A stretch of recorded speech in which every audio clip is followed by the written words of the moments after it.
Shall we start, sir? Good morning, sir. Good morning. Shall we start, sir? Just a minute. Okay, sir.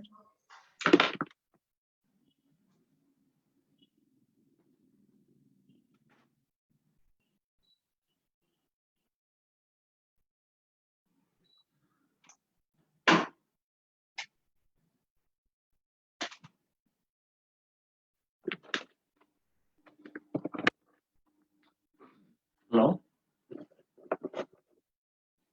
Shall we start?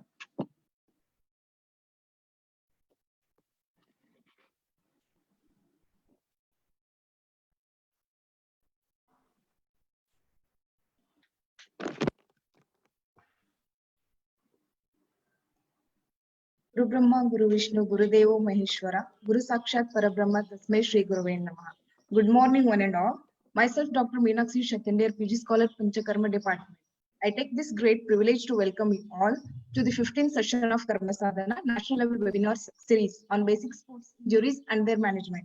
Ayurvedic View by Dr. Rohit John, sir, organized by Department of Panchakarma, Taranath Government Ayurvedic Medical College, Ballari. Firstly, I would like to welcome our beloved Principal Ma'am, Dr. Syed Attar Fatima Ma'am, Chief Advisor, Dr. Rashekar Gangir, sir, today's guest speaker, Dr. Rohit John, sir. Organizing Secretary, HOD Department of Panchakarma, Dr. Doddavasaya, sir. Coordinator, Dr. Trishela Ma'am, Dr. Rajesh, sir, Dr. Shilpashri Ma'am. Now, I will call upon Dr. Bharati, first year PG Scholar, Panchakarma PG Scholar, for introducing our today's guest speaker. Thank you, sir.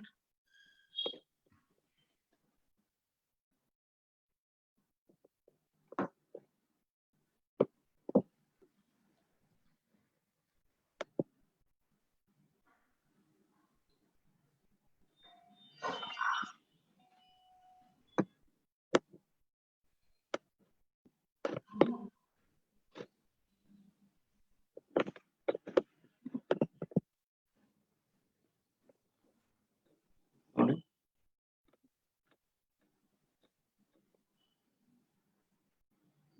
Good morning, everyone. Myself, Dr. Bharati Sangam, first year PG Scholar, Department of Panchakarma. It's my honor to introduce today's eminent speaker, Dr. Rohit John.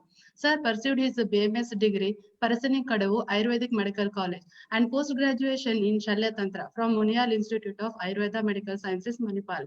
Sir worked at Maria Ayurveda Medical College, Marthandam, as a medical consultant for 1 year. Sir worked at PN Manikar Ayurveda Medical College. Sir worked at PN Manikar Ayurveda Medical College as a Deputy Medical Superintendent. Sir is currently working as Marma Medical Officer at a District Ayurveda Hospital, THODUPUZHA, Idukki District, Government of Kerala, and as Convener Sports Ayurveda Researcher, Idukki District, Government of Kerala. Sir has participated and presented papers in many seminars on Ayurveda and 8 subjects. Sir conducted and participated in many voluntary free medical camps. Sir given medical aid for sports personnel in many national and state events as a part of Sports Ayurveda. With this brief introduction, I welcome you, sir, for the session, and the session is over to you, sir. Thank you, one and all. Thank you, everyone. Hope everyone can hear me. Everyone can hear me? Hello? Yes, sir. Yes, sir. Okay. Shall we start the session? Yes, sir. Okay. First of all, this is my first webinar, and I'm very much thankful to you all guys for inviting me to do this session. So I think we have only a little time, so I'm directly going to my topic.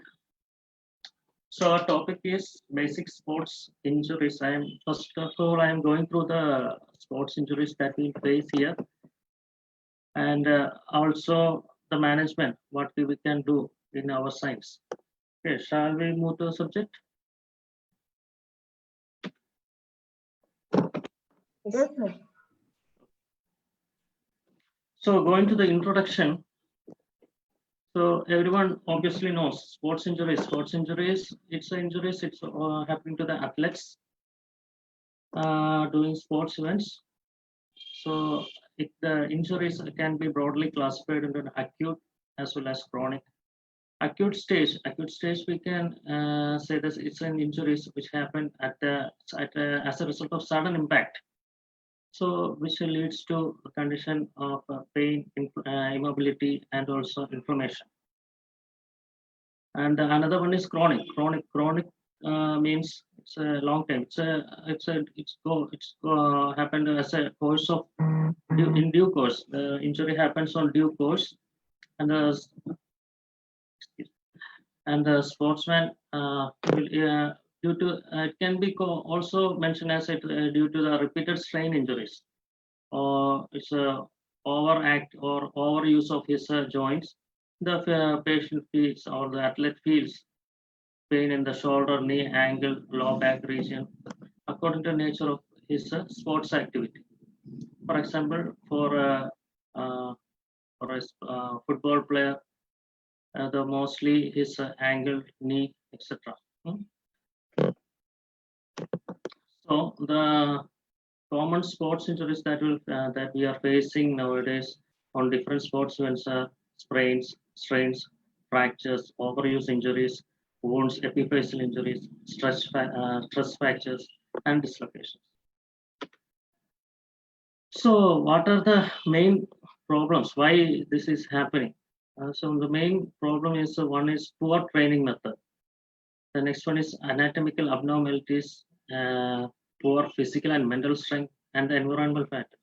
What do you mean by poor training methods? Poor training method as a whole, if he is not having a good coach, or he is not aware of the injuries, what can happen in his sports event. Awareness, proper awareness. Without proper awareness, he is going to for an event. That's poor training method. And also not wearing his proper methods, or not following the proper methods of his games, or not, for example, a football player is playing with the barefoots, or he's practicing on barefoots. That's that can lead to injury. And so he has to wear proper boots for his events. Okay. Then what can be the environmental factors? Environmental factors may be due to the playing field. Playing field, if it is uneven, or might be playing on the rain, that can affect his physical activity and cause injuries. The next classification of the sports injuries can be soft tissue injury and also hard tissue injury. Soft tissue injury, mainly the soft parts of the body, muscle strains, tendon tears, ligament tears, ligament sprains, etc. can be included under soft tissue. And also in the hard tissue, it comes bones and teeth. injuries happens to bones, teeth, or the heart surface of the body. Previously mentioned, the injuries can be acute and chronic. Now moving to the introduction of according to Ayurveda. According to Ayurveda, in anywhere in the classics, they have not mentioned about the sports injuries. But we can the clinical methods that we are previously anciently using at the time of Kalari Chilsa, while practicing Kalari, and also at the time of wars, the wounded soldiers. The same treatment protocols can be applied here also. Okay. Why I have chosen this topic? Because nowadays the practice of emergency medicine is almost lost in the field of Ayurveda. Because due to the invasion of the modern medicine, our science has declined a lot.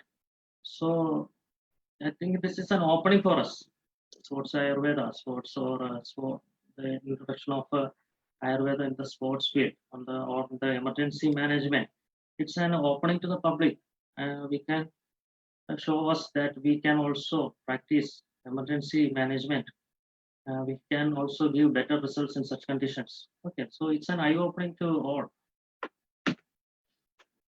So we can adopt some of the concepts of sports injuries from the classics itself, from places where the Bhagna fractures, Bhagna Chikitsa is mentioned, Sadhyaprana Chilsa, Snayu Stira Kandaragata, Vadarogas, Ranashobha conditions, its management, Mamsagada or Peshi Rogas, I think it was muscle strain, fatigue syndrome, etc. Then Sandhimukta, joint injuries, either dislocation, subluxation. We can these all things can be adopted in sports injuries also. In the classics, we can get a reference from the Charaka that while explaining the Agandusha Vyadhi, he mentioned it's due to Padana, Pidana, etc., which leads to Agandusha Shobha, Sadhyaprana, Bhagna, Sandhimukta, Ranashobha. Okay, so from this, we can think that the sports injuries are mainly Agandusha Vyadhi, because its causes is also same as that of Agandusha Rogas. So if the sports injuries or the Agandusha Roga, as we all know, if it is not treated properly or is not timely treated, it will the dosha involvement will occur and it will pass from the Agandusha state to Nija state. So the doshic involvement will be also there, and it may lead to further chronic vada vyadis or asti bhagna, asti shaya lakshanas, due to involvement of doshas. Okay. So what's the relevance of this topic? Why Ayurveda, or why this sports injuries? Because almost 30% of the population in India are engaged in various type of sports. Of this, the 60% are getting injured, and almost 30% of these injured persons are getting permanently unfit for the further sports life. What's the rate of? What can be the problems? Why it's happening? Maybe due to not proper awareness of the types of injuries what they can happen in during the field, or also or maybe not doing proper warm-ups or strengthening before going to the field, or maybe due to his poor mental and physical health. So these things we have to focus it, and we can make good results. The second problem we face is higher rate of side effects of allopathic medications and post-surgical complications. Also, there are a lot of problems in the sports persons. So many people are not unaware of these things. They directly go to the hospitals and they will do surgeries. So surgeries are only mechanical correction.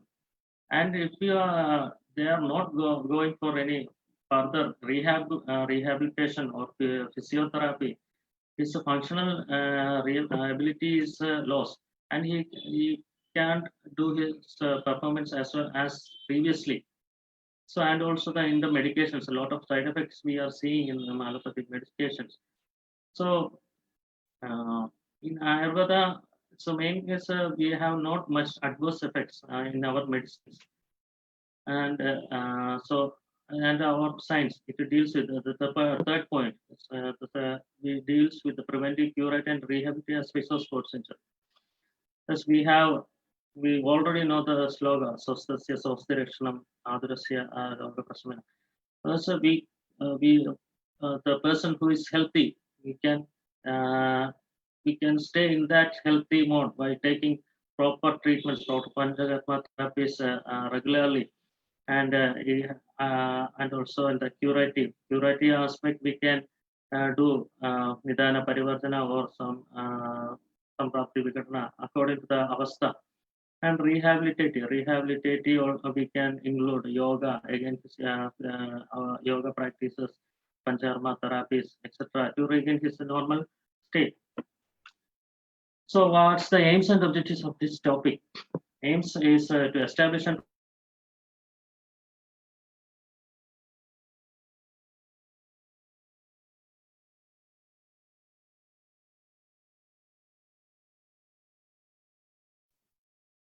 Hello, sir. Not audible, sir.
Hello, sir.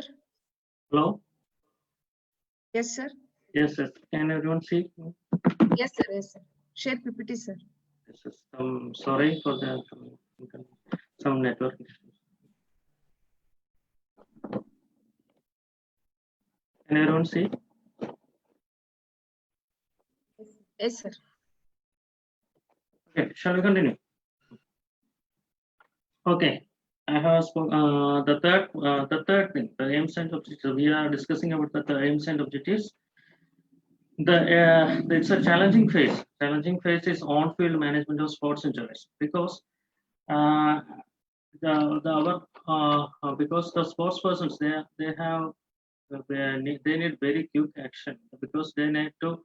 They have no time. Everyone's come to the treatment and they says that they don't have much time. They need a better treatment in a very short time. So that's the challenging phase we are facing, and we can make it possible by the action, by the combined effect of pancham and the physical exercise for this. So the next aim is revitalize the branch of Ayurveda that had previously dealt with war and traumatic injuries to incorporate in the same in the sports injuries. The main objective must be to improve the physical fitness, proper and timely injury management, and prevention of injuries related to sports by giving proper rehabilitation. So now I'm moving to the common sports, the injuries that we face, and but that only we can give a proper treatment because we have to know about the which type of sports when they are playing, what are the biomechanics of the joint. Then only we have to know what type of injuries they will face. Okay. First, we can see the boxing. What are the injuries that can happen in boxing? The main injury is boxer's fracture. See his the first.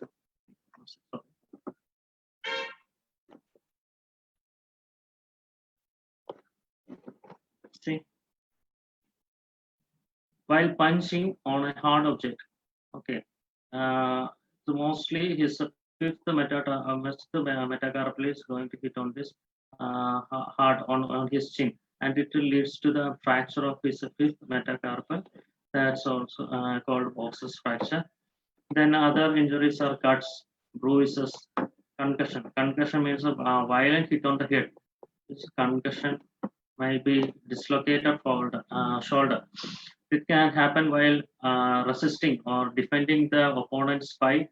They will just resist against that force, and it can lead to shoulder dislocation.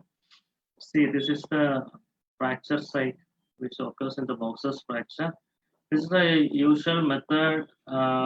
It's a brace for boxer's fracture. We can also do it with very well in with the help of Murvana bandage by keeping a splint like this, either with a metal splint or a small wooden scale. That is enough. Just wrap with the cotton and keep it. Give a hard. We can make it as a splint and first give a small reduction here, then keep the splint and immobilize it. We can give his Murvana bandage. Our bandage is much more better because every week or every 5 days we are again bandaging it.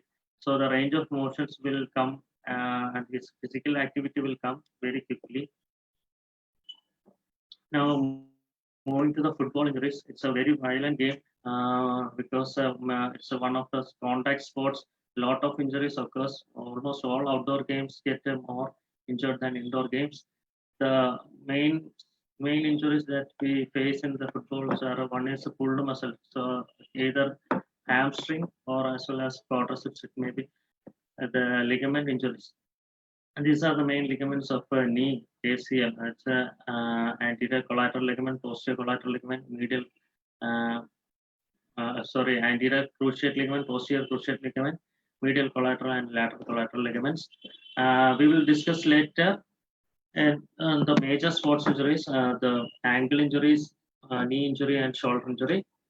Now we will go in the periphery. The third one is rotator cuff strains. Another one is ankle sprain. Ankle sprain, it is almost common in almost all sports injuries. Then jumper's knee, shin splints, metatarsal stress fractures, concussions. I will explain it in the next slide. So see, this is a shin splint. Shin splint or it can be on the posterior. See, our tibia. Our tibia is much exposed than other bones from the skin. So usually they will keep a knee. They will keep a shin splint before going to the match, because it can get a direct hit on the tibia. If the muscle is there, the tibialis anterior muscle strain will be there. It can, in our dreams, we can test mostly the pain will be on the anterior and medial side. So medial tibial stress syndrome, it's another name for it. It can be also posterior muscle strain. The another one, this is a stress fracture. You see the joint side here. See, this is a very longitudinal fracture, very hairline. It can be mostly seen on an oblique view only, and the anterior view we can't see much clearly. In the oblique view, we can see a hairline straight longitudinal fracture. This is due to stress injury. And another one is the muscles mostly using a hamstring, and so on the back posterior side it is hamstring group. Hamstring muscle strain or quadricep muscle strain. Then the another one is sports hernia. This is due course only. So it's a chronic type of pain. It occurs due to overuse of the joint. Another one is the ankle sprain. This is very common, and it is this on the knee, the ligament injuries. In contrast, the another one which they face is a shoulder rotator cuff injury. Rotator cuff is a group of muscles, tendons that helps in the fixation on the movement of humeral joint, humeral glenoid joint. It's a group of muscles comprising of supraspinatus, infraspinatus, teres and subscapularis. We will go in detail in the coming slides. Cricket injuries. Cricket injuries, a major injury is rotator cuff injury. It happens mostly in bowlers on the overthrow, mostly using the shoulder joint. Then due to throwing also it will hit the fielders. Next, medial meniscal tear. Meniscal tear, it happens to the fielders mainly, because due to sudden shifting of movement, it happens the tear of meniscus. Another one is ankle sprain. It's much common. Contusions. Contusions is very well we can see, because cricket players are playing with very hard stitched balls, and it can get direct hit on the body, and obviously contusions occur. Thrower's elbow. It happens to the throwing fielders, because mostly they are give strength to the elbow and shoulder. I'll show you the next slide. And another one is intercostal strain, low back pain, impact injuries to fingers. See here, this is the main cause of thrower's elbow. See his, if its feet is not properly fixed and make a throw, the ball won't go to the correct position, and also it goes internal strain to the muscles on the extensor and the flexor group of muscles, and mostly pain on almost both sides, on both epicondyles sides, so lateral and also as well as medial. Mostly the pain will be more on the medial side, so, like the golfer's elbow. See touching fingers, it is go to finger conditions, go to direct hit of the ball. See the conditions, the bruises. There's a stress fracture on the spinal canal. It's an intercostal strain, because its body is bending on the lateral side while delivering the ball, and causes a strain on the muscles of the lateral intercostal space. So that's the reason for muscle strain on the intercostal region. Kabaddi is also a very violent game. It's a lot of injuries. We are getting a lot of patients from this category, mostly of knee issues, because mainly the knee, the the main injuries we face in the knee are dislocation, ligament sprains, and cartilage tears. Mainly on the medial side of medial meniscal tear is the most common in these conditions. See his foot, how they are holding it, and it can see if he is not properly landing on the surface, it can go to the wrist injury, or it can, he is pulling from this side, can get an rotator cuff injury. His leg is sliding down, so he can get an ankle injury. He is holding his knee, and he can, if he is twisting again, then it can lead to an ACL or an meniscal injury. So lot of injuries can happen in this only once, one movement. See here the next person.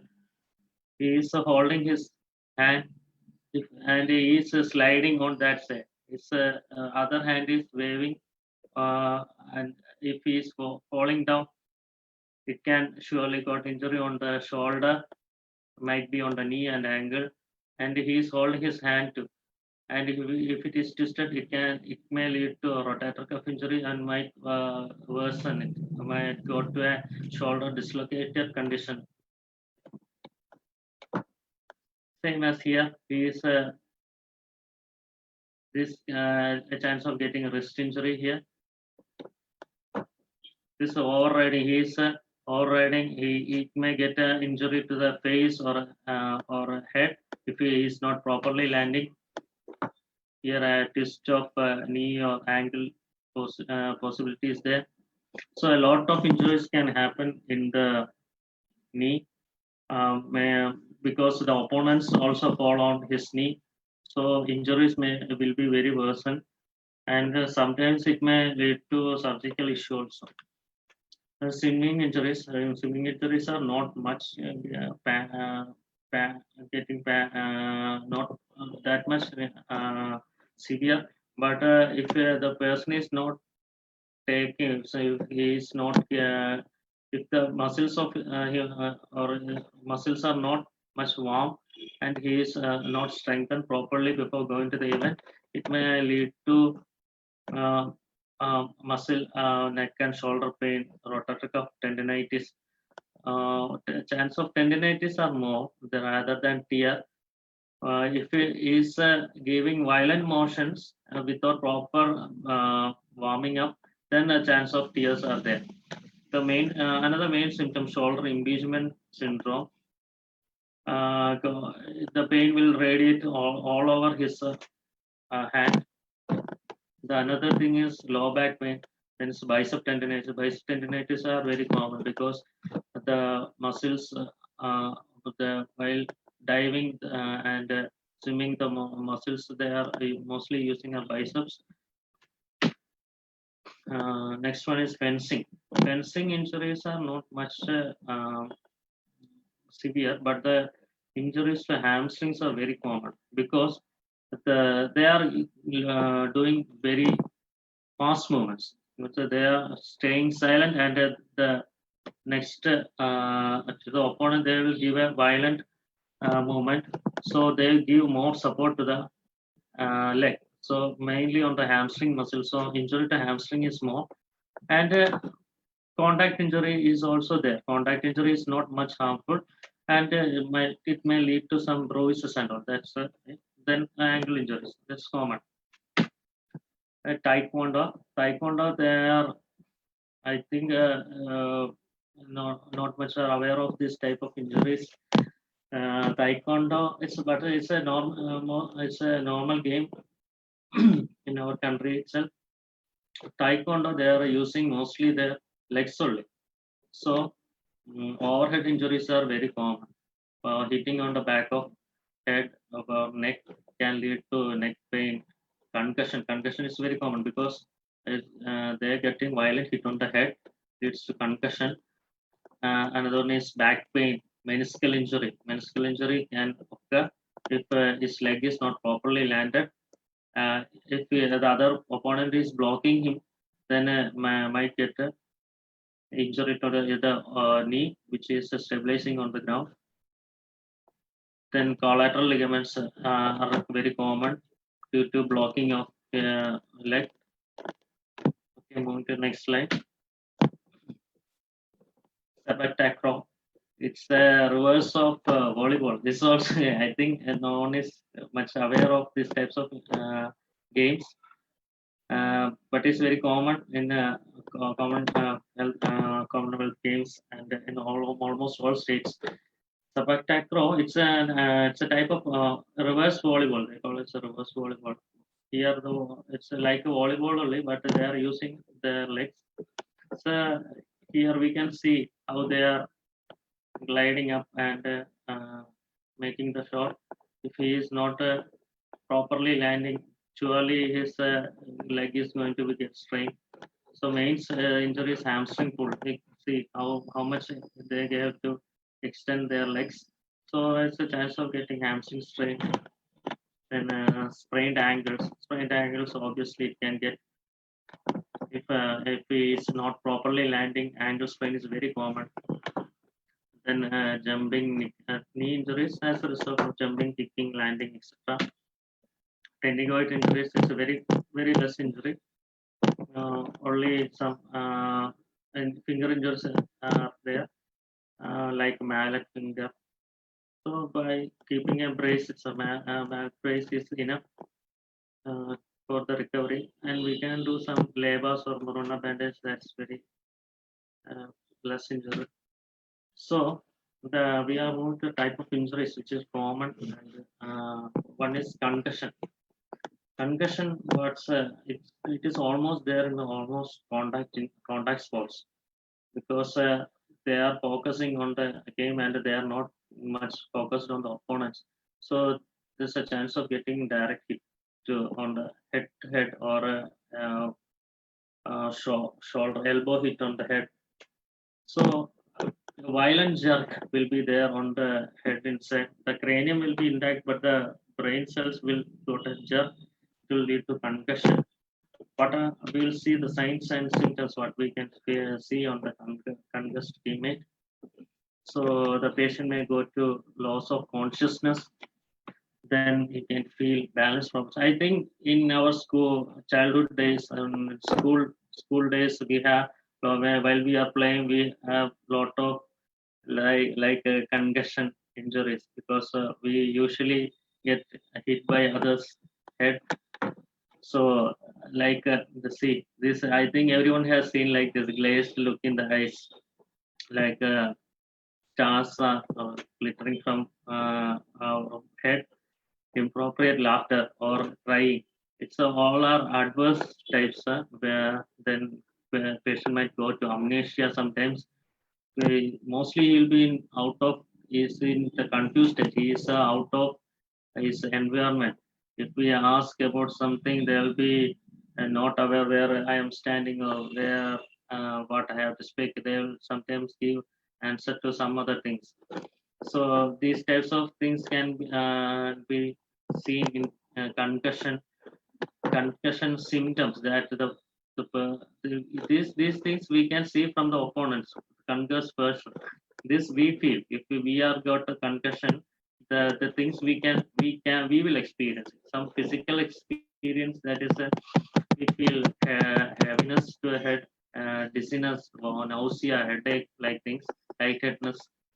Cognitive scenes, that's the lack of focus, attention difficulties will be there, memory problem, difficulty in multitasking. That's the main thing that we'll see.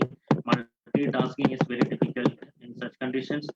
Then sleep symptoms. If sometimes these conditions will stay to 1 or 2 days. So at that night we can feel either more sleep or less sleep or trouble falling asleep. Then emotional symptoms can also be seen. Sometimes anxiety, sometimes depression, panic attacks. So, okay, I think everyone can follow me. I am moving a little bit faster because we have a lot of slides here and we need a discussion time. So I am moving a little bit faster. Shall I continue? Okay. The next one, the main injury that we see here are groin injury. Groin, mostly the groin pull.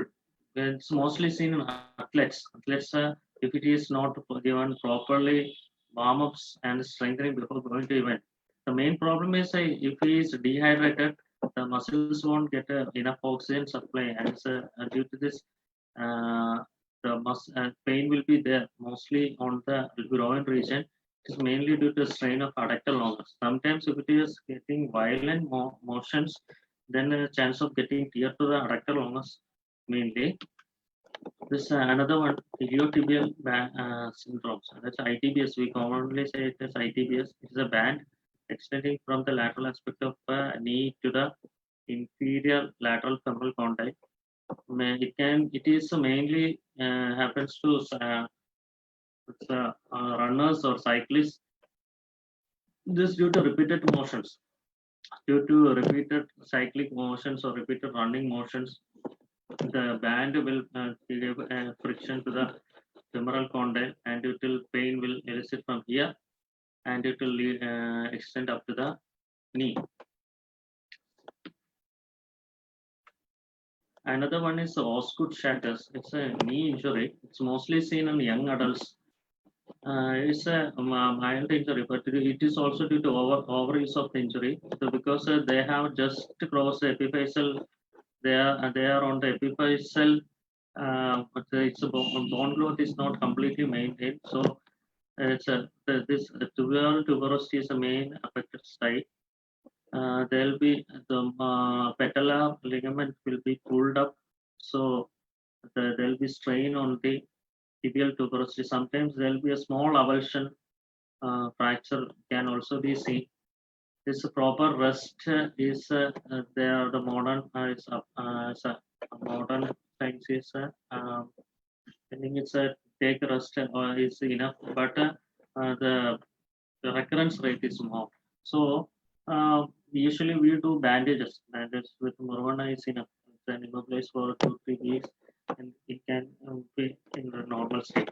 The iliotibial band syndrome also sometimes tightening we can see, and this also this rest modern doctors are advising, but we can give a mild abhyanga on this side, so the muscle circulation and relax and relieving of the tension we can see, and in severe conditions we can do Agnikarma all over the bands. All over the band, the Agnikarma is there, the tendon will relax, and also pain will subside. Runner's knee. This is common in athletes. It is also called as patellofemoral pain syndrome. It is runner's knee. We can see on the lateral aspect of the knee, just above the patellar femoral joinment of the patella and the femora. Sorry. And jumper's knee. Jumper's knee we can see on the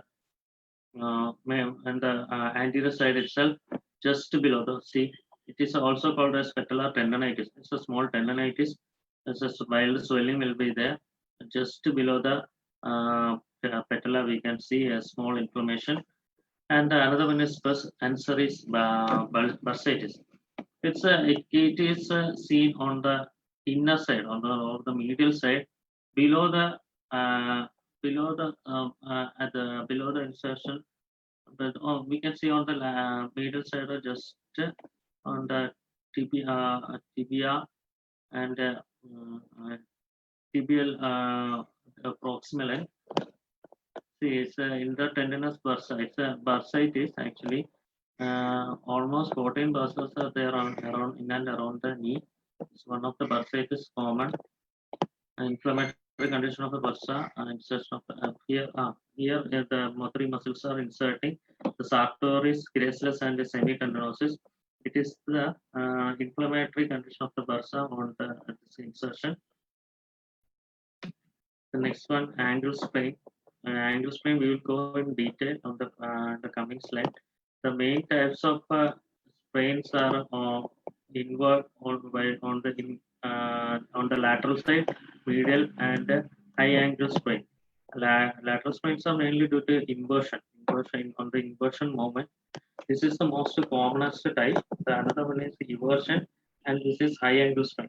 These are not much common, and these are the gradings of a ligamental injury here. It's a normal one. The another one is it's a mild stretching. Just mild stretching is there on the grade 1 sprain. Only small minute fibers are lost here.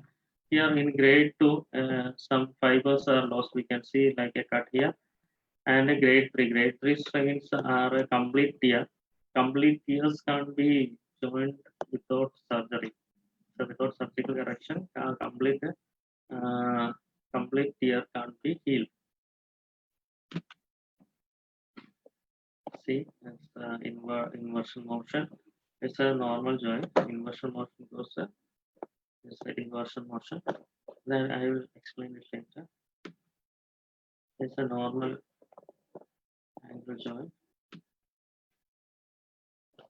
Another one is a hamstring pull. It is very common in athletes, and because the strengthening of a knee, the more the activity of knee is getting the hamstrings as well as the quadriceps are give strengthening to the knee joint. So hamstring muscle injury is very common in athletes. Main injury happen it's a group of muscles. Hamstring is biceps femoris, semitendinosus, and semimembranosus, and mostly the injury is happening on the semitendinosus because muscle is most get strained. Sometimes there will be eversion also. In such conditions, we have to only by surgical correction it can be healed. Another one is shoulder dislocation. It is seen mostly in overarm games and also in contact games where there is a chance of getting hit to the opponent. So mostly anterior dislocation is the commonest one. Posterior dislocation is rare, but sometimes we can see posterior dislocation also. Anterior dislocation, we are supposed to be same as dislocating management. We have to reduce it by either by Koch's method or any other method. First we have to reduce it and immobilize it for 3 weeks. Then give rehab or physiotherapy or strengthening exercises. This is a very common injury, rotator cuff. I have previously mentioned rotator cuff. It is a group of muscles attaching to the humeral head. Humerus, we all know humeroglenoid cavity. It's a ball and socket joint, and it's easily gets slipped off. Only the ligaments are not much tight here, so it is stable only because of with the help of these ligaments. The mostly affected one is the supraspinatus ligament. Supraspinatus is the rotator cuff muscles are a group of 4 muscles. Supraspinatus, infraspinatus, teres minor, and subscapularis. Another one is the elbow dislocation. It is common on while to be elbow and also wrist joints are common while falling on an outstretched hand or also on just hitting. It's very common epicondylitis either on the lateral or the medial side. In thrower's elbow, we can see epicondylitis, or in tennis elbow, we can see an inflamed condition on the lateral side. Next, Colles fracture, not much common, but also while in contact games, if accidentally he falls down and with the outstretched wrist, chance of getting Colles fracture. Scaphoid fracture also on wrist injuries as a part of wrist injury. Scaphoid fracture is very common. So moving to Now we are moving to the section how we can avoid the sports injuries. Sports injuries, mainly how the sports injuries occur. If we are taking proper hydration and the body is not much overheated, the injuries are very less. So almost every sports person must be very much hydrated before the game, during the game, and also after the game. The body must be properly hydrated. Otherwise, chance of getting overheating of his muscles are very common, and muscle strains, muscle injuries uh, happen as a result of it. And a very important thing is warming up and cooling down. So before going to the event, warming up is very much essential. And also, like warming up, body needs to be cool down also. So cooling down is also very much important before going to another process. Means another event or another game before going, his body must be cooled down. So and these processes are very much. It's not a sudden process. It's very much gradually we have to do it.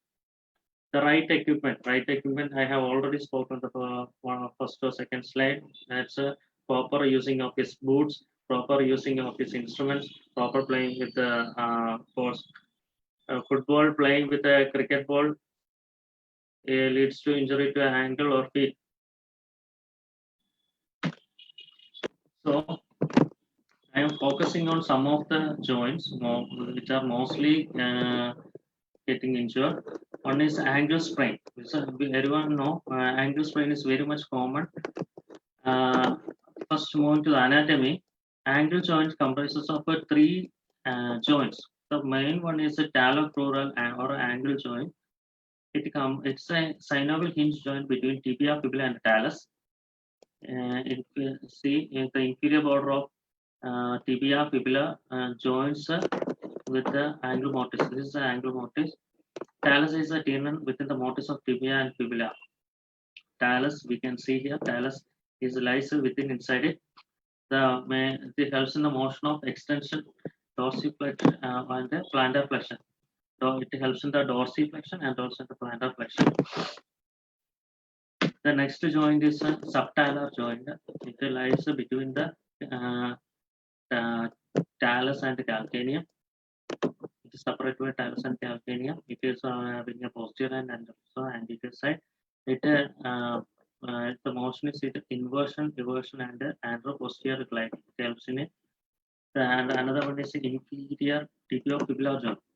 Inferior tibiofibular joint. It is between the distal end of tibia and also fibula. It is tibiofibular. It is also called tibiofibular syndesmosis because it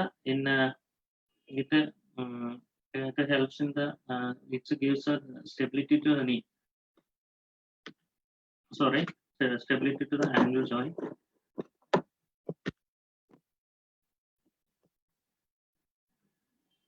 There are three sets of ligaments we can see: lateral collateral ligaments, medial collateral ligaments, and the distal tibiofibular syndesmotic complex. Lateral collateral ligaments are seen on the lateral aspect of the ankle. There are mainly three: anterior talofibular ligament, posterior talofibular, and calcaneotibular. Sorry, fibula. Everything is fibula. Anterior talofibular, posterior talofibular, and calcaneofibular joint. It helps in it prevents from metatalus from. It's also called as main. This anterior. See, anterior tibiofibular is the main talar stabilizer. It helps in the anterior displacement. It prevents from the anterior displacement, internal rotation, and inversion. There's a calcaneofibular. It's a lateral restraint to the subtalar. So while getting ankle sprain by inversion, the main first ligament that hurts is anterior talofibular ligament. Sometimes along with this, other ligaments can also get hurt. But the first one that hurt is anterior talofibular. The next one is medial collateral ligaments. It is also called as a deltoid complex. It comprises of medial. It comprises of one anterior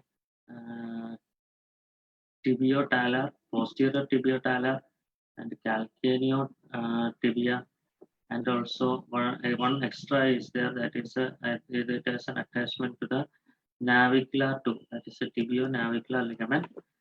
It prevents the bone from getting injured to the medial side. When the eversion movements are very much less compared to the lateral one. Superior, it is as a superficial and also deep one. From superficial margin of a medial malleus, that is provide a rotational stability, and the deep one we can see the tibiotalar inside. Posterior and anterior tibiotalar ligaments, it prevents the eversion. The deep one is preventing the eversion movement. The next one is a syndesmotic complex between tibia and the fibula on the distal portion, that maintain the angle mortis and stabilize against the eversion. It is an anterior and posterior inferior tibial ligament. See, it's the anterior tibiofibular and one posterior tibiofibular, and one interosseous ligament. Interosseous, it lies in between them, and distal thickening of the syndesmotic ligament. Now the classification of the injuries: low ankle sprain, high ankle sprain. Low ankle sprain is more common.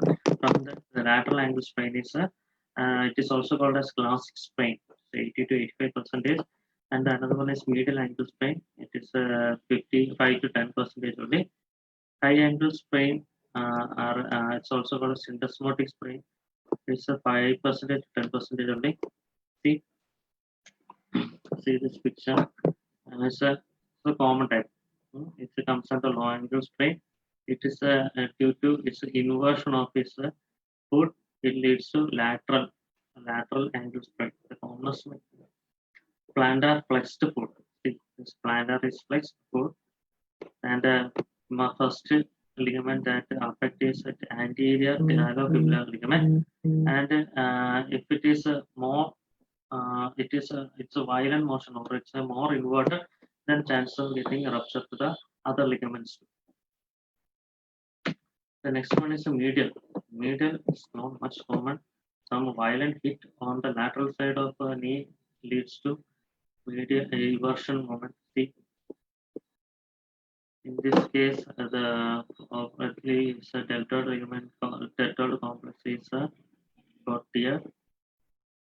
Sometimes it may lead to avulsion fracture too. If it is a violent hit, it may lead to a small avulsion fracture also be on the medial malleolus.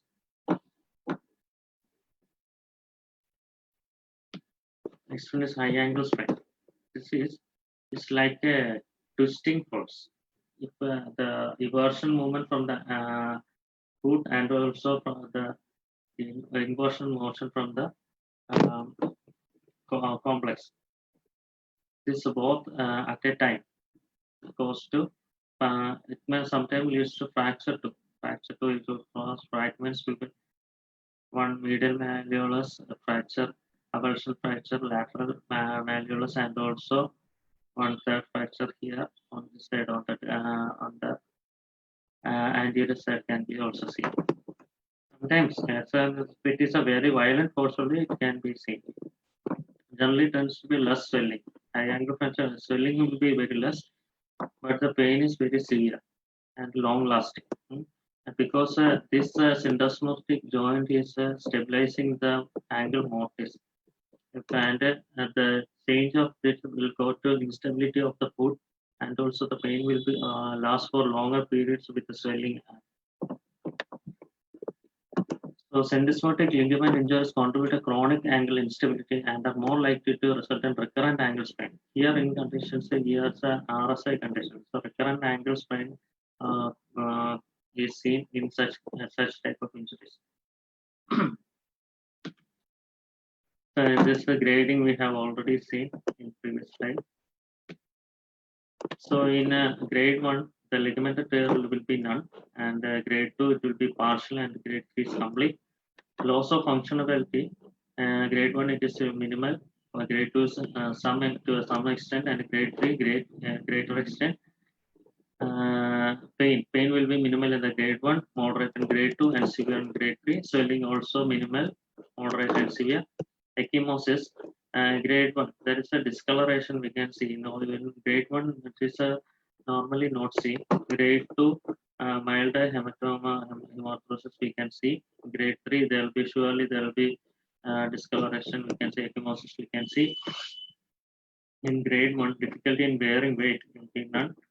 Grade 2 is usual. Usual means a mild there will be there. And grade 3 it's always completely, it's almost there. Now moving to the knee joint. It's a very complex joint and also very important as far as contact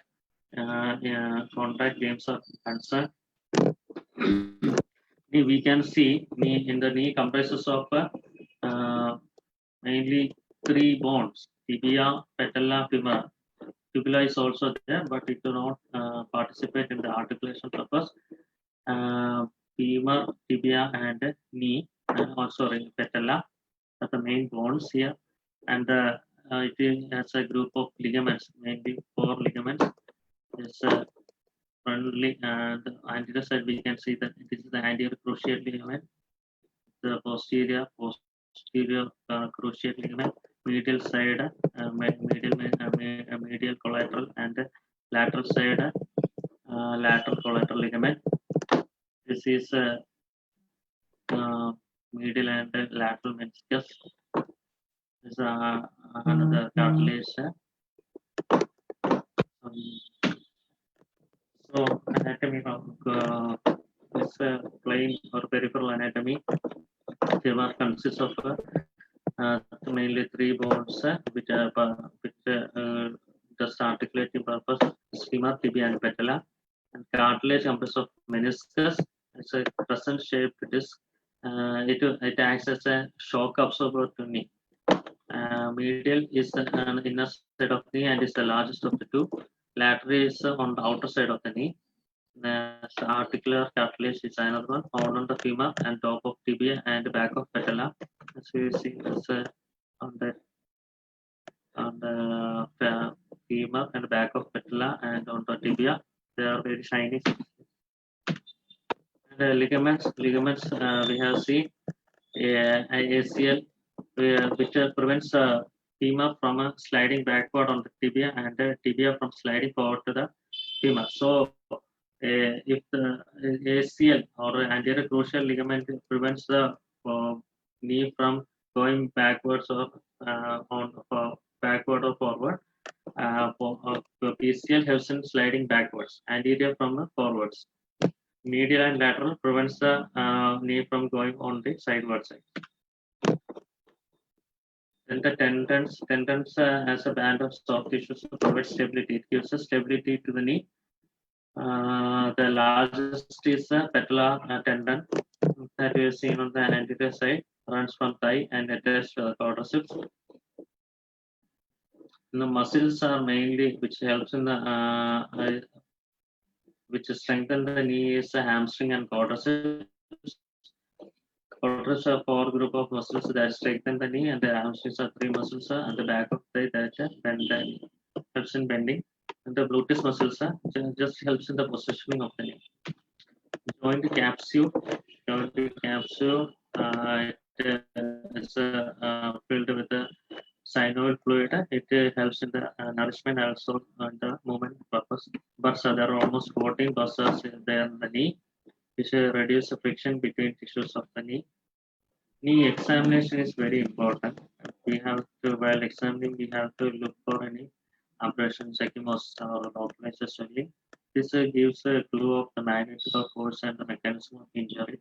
And next one is palpating, is feel for any swelling, tenderness, crepitus, or any sound. The crepitus is a movement we have to see whether there is any fracture or avulsion, joint restriction, etc. ACL tear is a very common one. It happens while on the knees face on a sudden shifting of movements. Sudden shifting of movements cause the need to just twist around. So it's a chance of getting rupture to the anterior cruciate ligament. It's a partial one, and this is a full rupture, and it's a partial one. This is an anterior drawer test that I'll explain later. So, what will be the signs and symptoms of ACL injury? There will be the athlete will feel a pop-like sound while on the event, and feels instability. He feels a reduced range of motion of the knee, and along with that, there will be severe tenderness on the joint line. Instability is very common after relieving the pain also. MCL and LCL are very common. There's a violent hit on the laterals or medial side goes. Need to move on the lateral of medial side. So the MCL or medial collateral ligament is a much thicker ligament. So complete tear is not that much common. Only partial tear is common, and it's also the commonest site of getting injury. Lateral collateral ligament is very narrow, and the tear is much less common than that of MCL. PCL injuries are very less. Only due to violent hit only PCL injuries occurs. Here also posterior drawing test will be there. If we keep the leg on an angle of 90, keeping rest on the table, the knee, the tibial approximate will go down because of the loss of it happens only in complete tears. Complete tears, the tibia will slide down. Meniscal tear, it is a very common and also very difficult to heal also, because these are within the joints itself, so the healing time will be very more than the shaft of bones. Meniscal tears are more common in contact sports like football and non-contact sports which requires jumping and cutting. Here also sudden violent movements leads to injury of meniscus. All it takes is a good twist. Only a twist is required for a meniscal tear. Once unexpected or accidental twist is can lead to a meniscal tear. They can happen when a person changes direction suddenly while running, or often occur at the same time as their other injuries like ACL. So it can also accompany along with the ACL injury. Meniscal tears are very risky because it's a degenerated type. So older athletes are very prone to get injured on the meniscus. See, so meniscal, the knee locking is very important. The patient is very difficult to fully extend his knee after the injury of meniscus. Is one of the sign of knee or meniscal injury. See, the signs and symptoms. There will be pain, especially while twisting or rotating your knee. Another one is swelling and stiffness. Swelling will be there on the first or 2 weeks only. After that, there will be only a mild type of pain, but the instability as well as locking will be persist.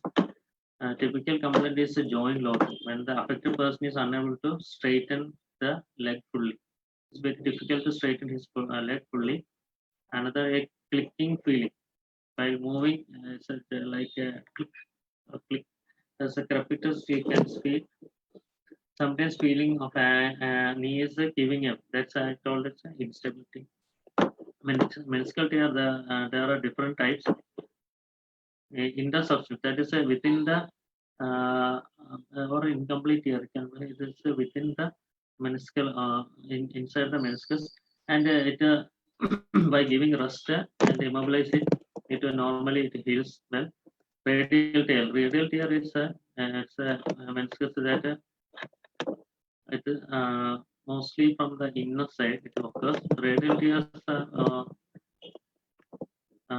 it's very difficult to heal because on the inner side there won't be much blood supply, so the time will be more more take to heal the radial tears. Another one is horizontal tear. It also comes as on it is also not requires a meniscal repair. Another one is a flap tear. A small flap is torn from the surface of the meniscus. Complex tear and bucket handle. Bucket handle tear. It's due to mainly due to repeated strain. Once an injury, so or it's a complete incomplete tear occurred, and he is not taken any proper care. That's not given any much rest or proper treatment, and it leads to repeated strain, and overuse, and it will lead to a bucket handle tear. Bucket handle tear is very difficult without surgery, but proper management of knee and in and around the knee and strengthening the knee can avoid such types of injuries. Flap tear we have already mentioned. Another one is complex tear. Complex tear often involves both the radial and horizontal tear patterns. Bucket handle. Bucket handle is a very large type of horizontal tear. This takes the tears often cause knee becomes stuck. Here there will be more locking. Locking condition is more in the condition of bucket handle. Mostly it require surgical correction, but we have also managed bucket handle tears in our hospitals. So this is a radiological view. See, here we can see tear is not a horizontal, it's a radial type of tear. Here is a bucket handle tear.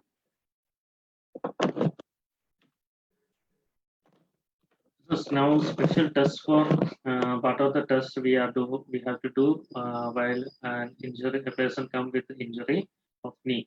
That's one is anterior drawer test, ligament test, posterior drawer test, McMurray's test, Aplis test, collateral ligament stress test, patellofemoral assessment. Test I am not mentioning here. I'm going to some of the tests. One is an anterior drawer test.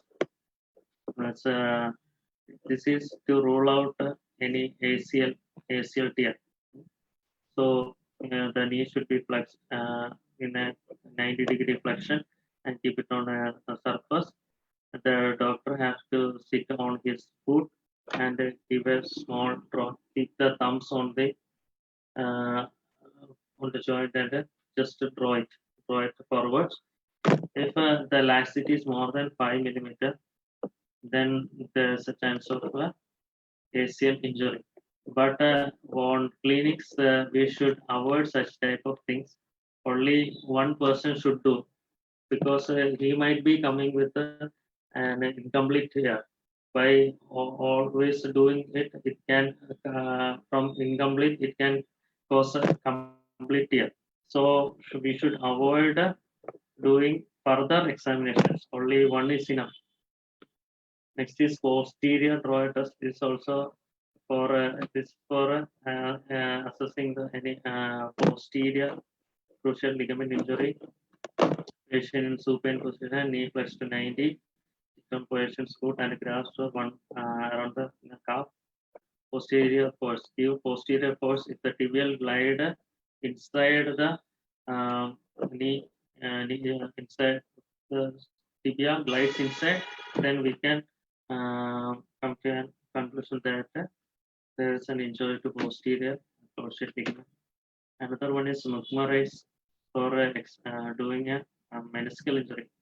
Like this, we have to keep the leg patient on supine position, give external rotation to the knee and a small internal valgus stress. and along with extension, the patient feels highly painful. So this actually we don't do such things because the injury will worsen it. Always, if we are doing again and again, the injury will worsen again and again. So better to avoid such things. Only one is enough. As the usual knee brace, we tell them to. So it is having hinges on both the lateral side. It helps knee from slipping on both sides. Knee brace we usually after the treatment we suggest them to wear it for 3 months, and after 6 months if possible we take one more MRI to see the condition, then only we usually allow them to participate in events. The shoulder injuries, this is also an important injury as far as contact sports is concerned. Shoulder dislocation is very common because it is not a stable joint. It's a ball and socket joint. See, it's a very small. It's a small and socket joint. It is fixed by only by a group of ligaments. One muscle, biceps brachii, is superior and is attaching. It helps to it fixes the humerus to the glenoid cavity, and with the help of rotator muscles, it keeps its normal position. So, any violent motion can slip the mostly on the anterior side. It just slips from the glenoid cavity and glides outwards. Another injuries are acromioclavicular injury, Hill-Sachs lesion, Bungard lesion, clavicular fracture, and rotator cuff injury. So normally, glenohumeral space is 4 to 5 millimeters only, and the normal subacromial space is 9 to 10 mm. See, it's 4 to 5 mm and it's 9 to 10 mm. Above it, we can assume there will be mild subluxation or mild tear on the ligaments. The primary stabilizers of the shoulder include the biceps brachii on the anterior side of the arm and the tendons of the rotator cuff, which are fused to all sides of the capsule except the inferior margin. Inferior margin, we won't see any support. Only on the upper, on the lateral and the medial side, we can see. So what are the movements? Movements are very important as far as shoulder is concerned. So, what are the movements are there? We must know the biomechanics before going to the injury side. So, what are the movements that are seen in the shoulder? The one is the flexion and extension of the shoulder. On the sagittal plane, we can see flexion and extension. Flexion is like this, and extension going backwards, and hyperextension. And which all muscles help in this? Flexion, it is done by the anterior fibers of deltoid, pectoralis major, and coraca brachialis. Extension with the help of latissimus dorsi and posterior fibers of deltoid. Adduction and abduction. Adduction is carried by the deltoid and supraspinatus in the first 90 degree, and above that it is by trapezius and the serratus anterior. So many persons come with the shoulder injury. It sometimes patient first they are very difficult in lifting the hand. After that they can lift it. First up to the 90 degree angle, it is with the help of deltoid and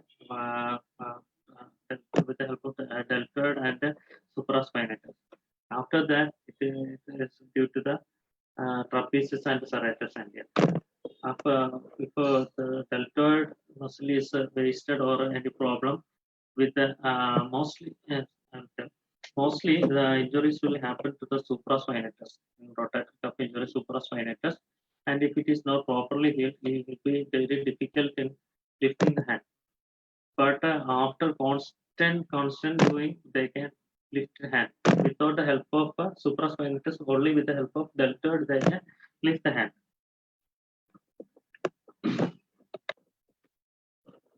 See, these are the movements. This is a flexion, flexion movement, extension.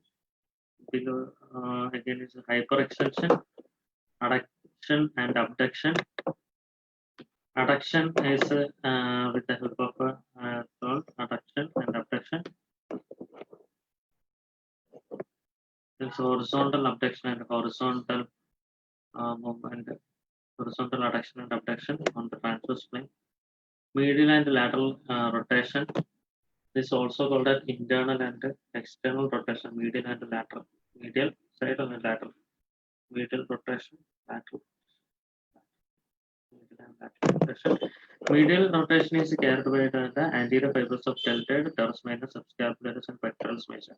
Everything comes from the medial side. And the lateral rotation helps with the posterior fibers of deltoid, infraspinatus, and teres minor. And circumduction like this, circumduction movement. It's a combination of flexion, extension, abduction, and adduction. So rotator cuff injuries. It's a very common injury. You can see rotator cuff is a group of I have already spoken about prospinatus, infraspinatus, subscapularis, and the teres minor. The most common site of injury is a supraspinatus. Sometimes subscapularis. So mostly supraspinatus injuries are common. See how this is happening. So rotator cuff injury may be from a falling on arm or outstretched hand. See, falling on hand on outstretched hand, lifting something heavy. So lifting objects you can see in over or upper arm motions. By in volleyball also by missing a smash it can happen. Then repeated motions on overhead arm movements such as swimming. Overhead motion is in swimming and also in baseball. Baseball is a severe throwing,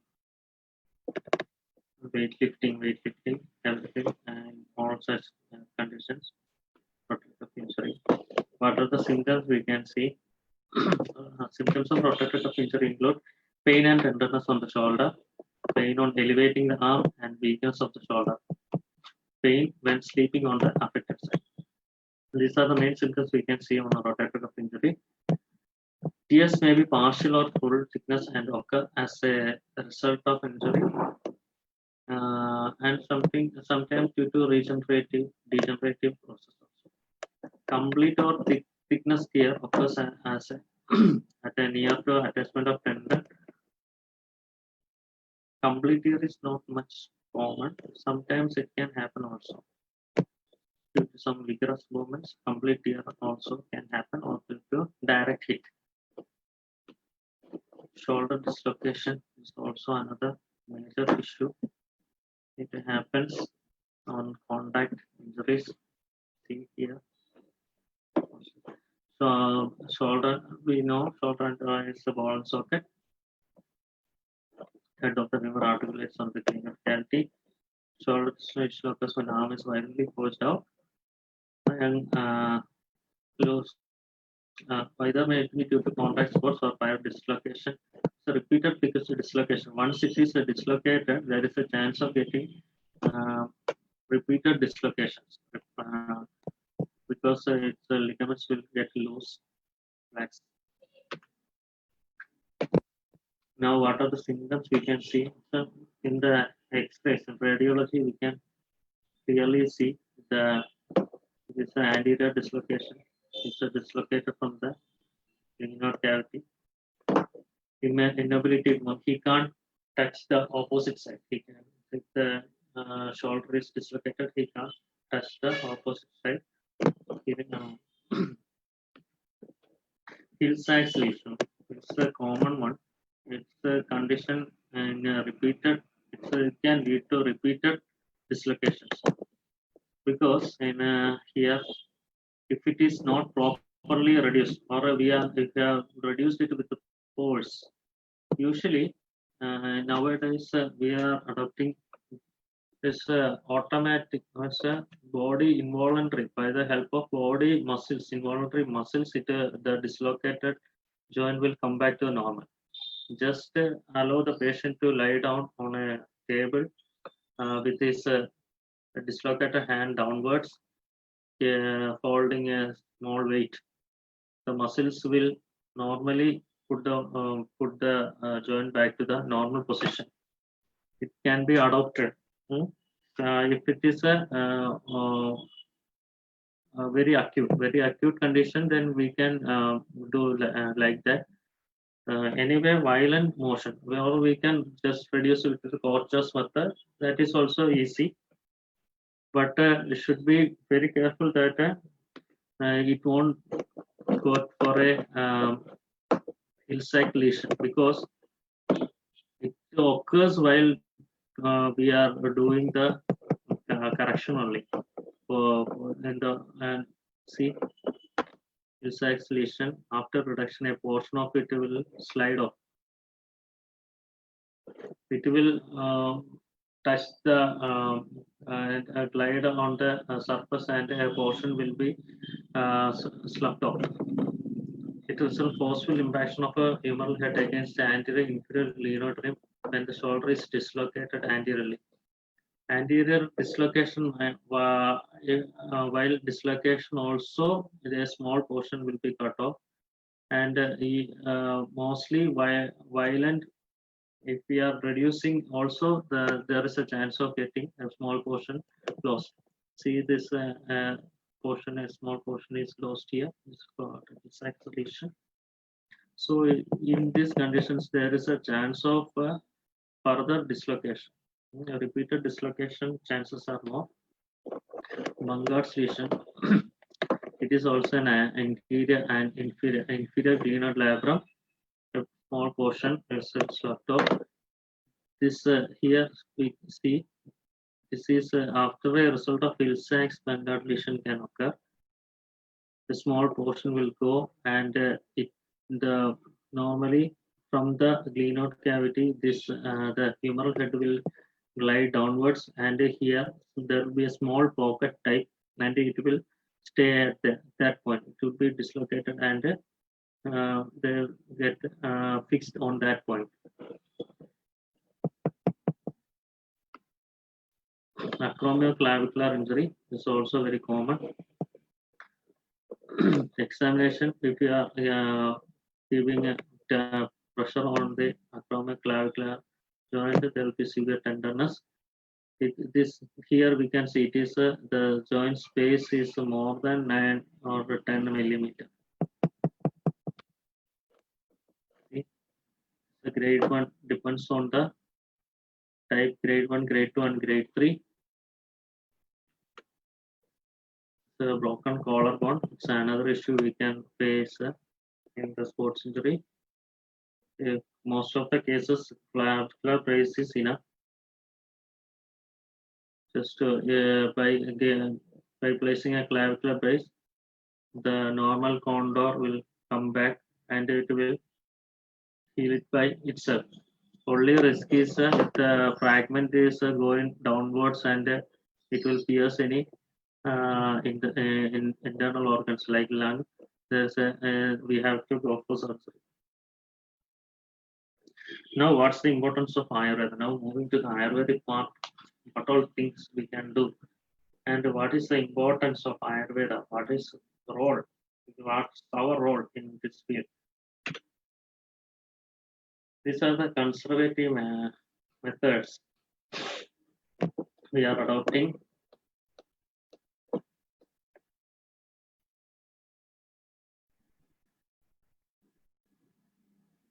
These are the conservative methods in our hospital we are doing. Bandhana, mostly we are doing with either with our bandage types, or these are kinesiology types.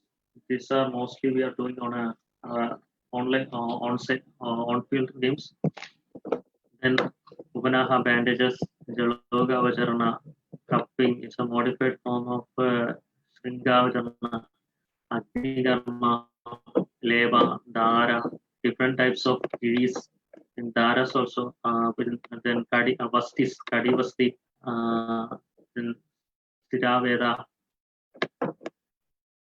dry needling if it is it is needed on the on field. There is a much cramps and the muscles are very tight for loosening it. We are giving dry immediately acupuncture on some cases. So usual management of injury, acute management, we are following the RICE method. It's the universal method. Everyone is following. That is the RICE method. First one is a rest. It's a discontinue the activity and give complete rest to the applied part. Then second one is I is packing. Packing 15 to 20 minutes for 15. That is called reduces pain and inflammation. And bandages, as we can see, give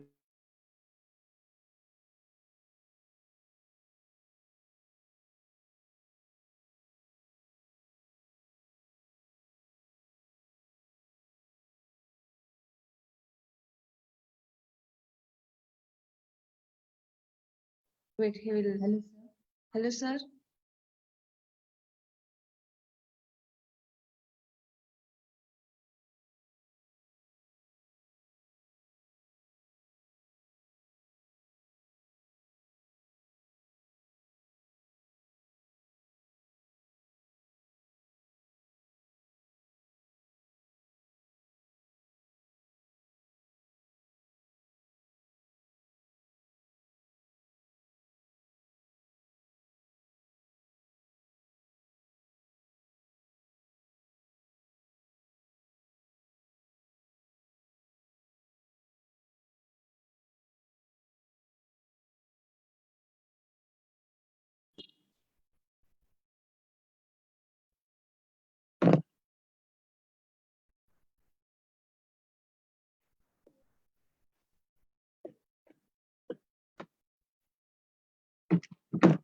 hello. Hello, sir. Yes. Just small network issues. Share PPT, sir. Will we continue? Yes, sir.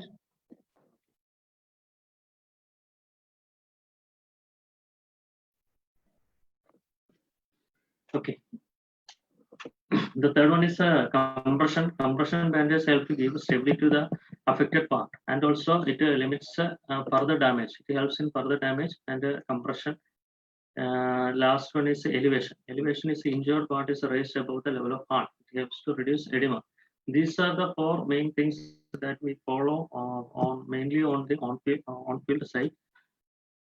This is a universal protocol, and how we are applying it in our terms, in our methods, how we can do acute injury. The things we can do are leva, bandhana, parshega, kayasega, avagahasega, adisega, valvasega, upanaha, and rectomotion. So in all fields we can do bandhana, leva, and sometimes we can do some parshega.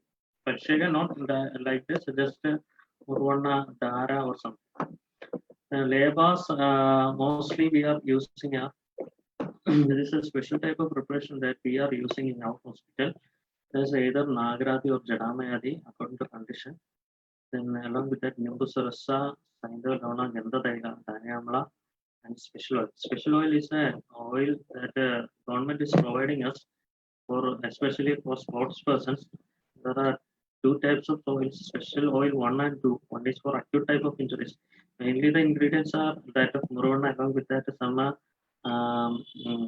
Sandania drugs are also added.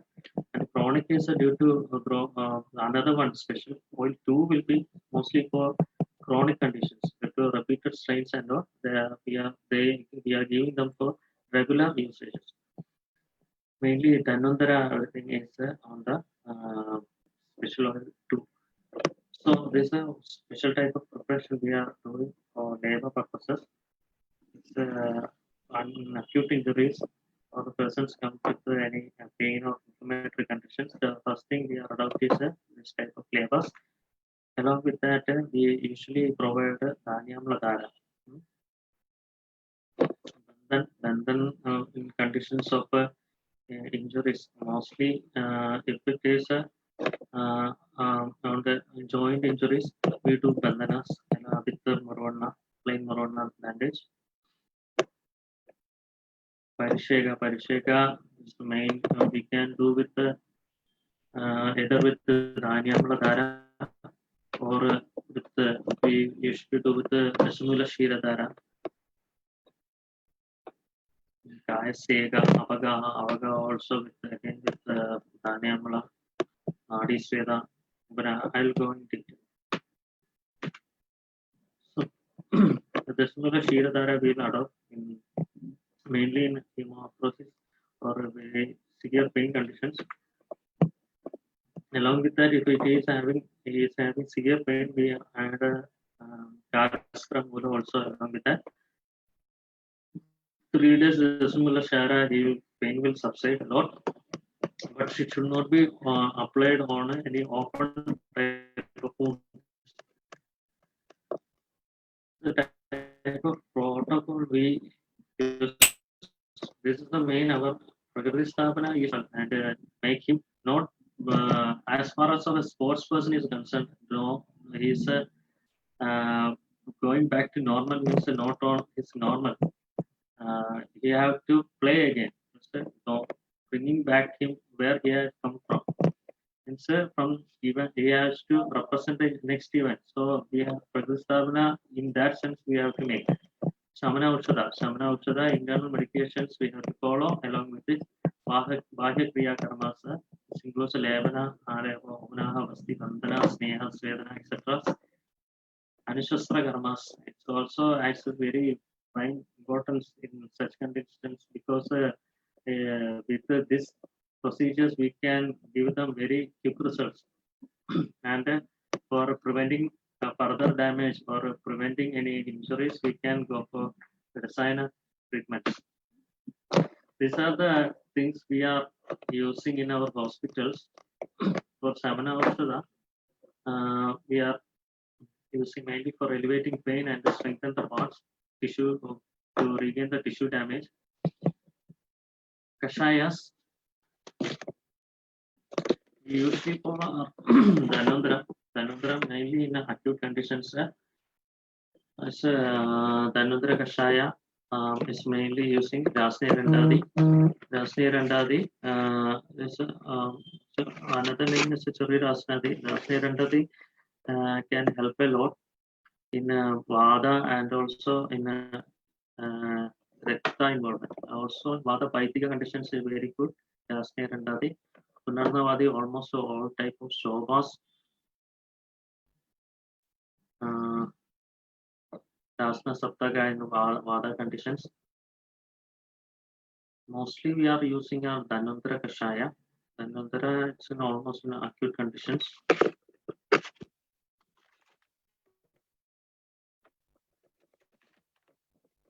Then Aristasavas, we are following our Belarista, Pranasa, Lohasava.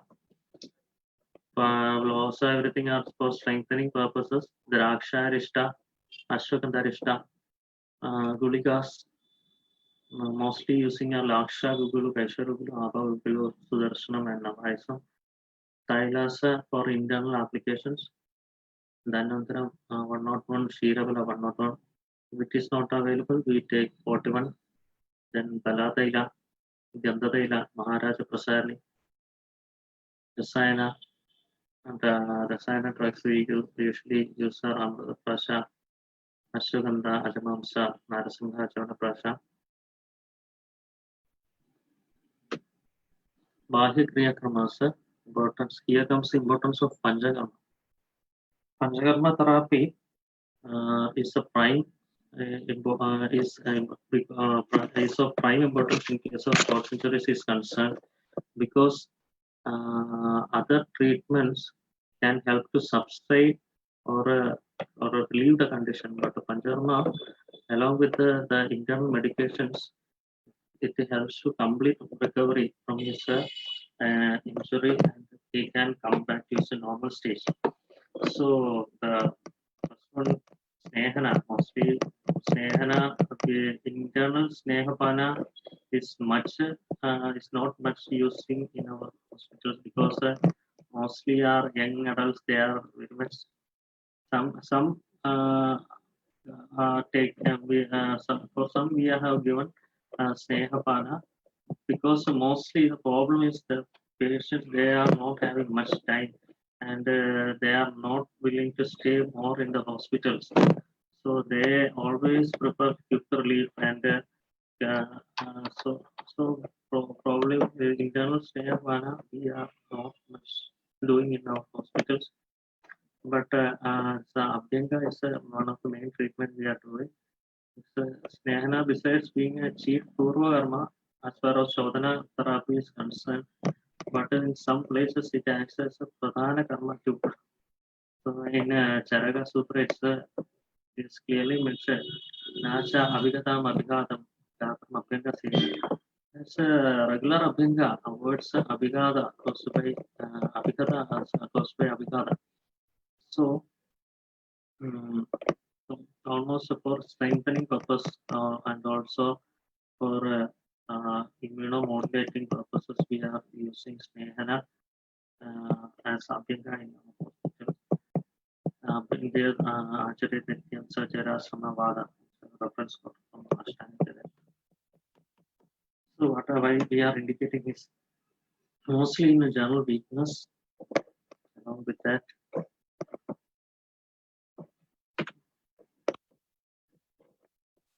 increasing flexibility and Sandishvila. It will help in it is indicated in general weakness, increasing flexibility and Sandishvila. The medicines we usually take are Dhanandra Thaila, Mahamasha Thaila, Balasha Thaila, Mruvanna, Chinchadi, Cotton Chukadi, Shitavada, according to the conditions we are taking. In acute conditions with the pain and swelling, we usually go for Mruvanna along with the Chinchadi. If there is a more pain, joint pains, and we prefer Cotton Chukadi along with them. For strengthening purposes and all the such as Balashwantadi and then other Shiravela, Mahavasha for neurological as well as strengthening purposes. We also all know different types of Svedana.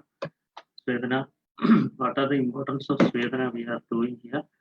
Mostly in hospital we are doing Nadi Sveda, or Ushma Sveda, or Upanaha band and Upanaha Sveda we are doing with Badahara and Ushma Dravyas. Along with that, we are having this chamber type for Svedana, Sagni Sveda. Sagni Sveda is Niragni Sveda. Also, we are doing by wrapping with heavy clothes. Svedana quality, we all know, it's very helpful in Stamba Nigraha, Sidagnada, Tok Madhava, Srodo Shuddhi, Sandhi Cheshta, and Vada Niyama. Svedana is done as a Purvama before Samsurna Karma, but it is also has importance in Pradhana Karma in some diseases. I'm not explaining much because you all are Panchakarma people and you know much better than me. Another thing in acute conditions, it's a Danyamla industry that we are using. Either with Kotam Chikadi or Kolagudakadi or Jadamati, we are using it. It helps in relieving pain, inflammation, swelling, and stiffness associated with the bone, joint, and the musculoskeletal pains. Mostly people come with they are telling that they are difficulty, mostly are having muscle issues. They are telling have acute pain and difficulty in movement, or I am having swelling. And in such conditions, they are having catching type of pains or swelling along with the stiffness of joints. In such conditions, we prefer to do Danyamla Sveda. Another one is a Churna Sveda. Mostly we are doing it as a Roksha Sveda only. It's a Mutakiri or Churna Sveda along with the Upadanda. It's for mild muscle injuries and muscle strains, muscle injury, and and we are giving Churna Pindasveda along with the Kupradanda. This Patra Pindasveda. Almost all Vada elements it will substrate with the Patra Pindasveda. The initial Patras we are taking here are Erandavatra, Dattapatra, Karanjavatra, Shikidu, Nargoti, Chinja. Mostly these all are available in our hospital itself. Along with that, Protashikati or Torasulachati, Jaramayati, according to condition. Taking Jambira Pindasveda. If a patient is having more stiffness in the joints and reduced flexibility and all, we prefer to do Jambira Pindasveda.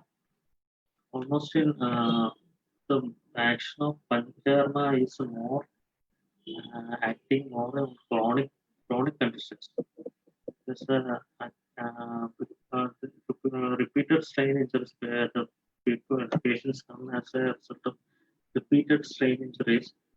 We can lot with the we have given much result with the Panchakarma treatments.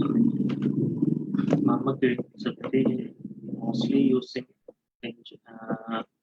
type of TD for the sports person because almost all sports injuries they are coming with as they have a background of traumatic history. So this along with the along with the Vadahara drugs, we are giving Sandhani, adding Sandhani drugs also for recovery, for healing purposes. They have given very much result in aspects. So Shaftiya Pindasveda, mostly we are adopting it for the last strengthening purpose or to prevent further damage or further injury.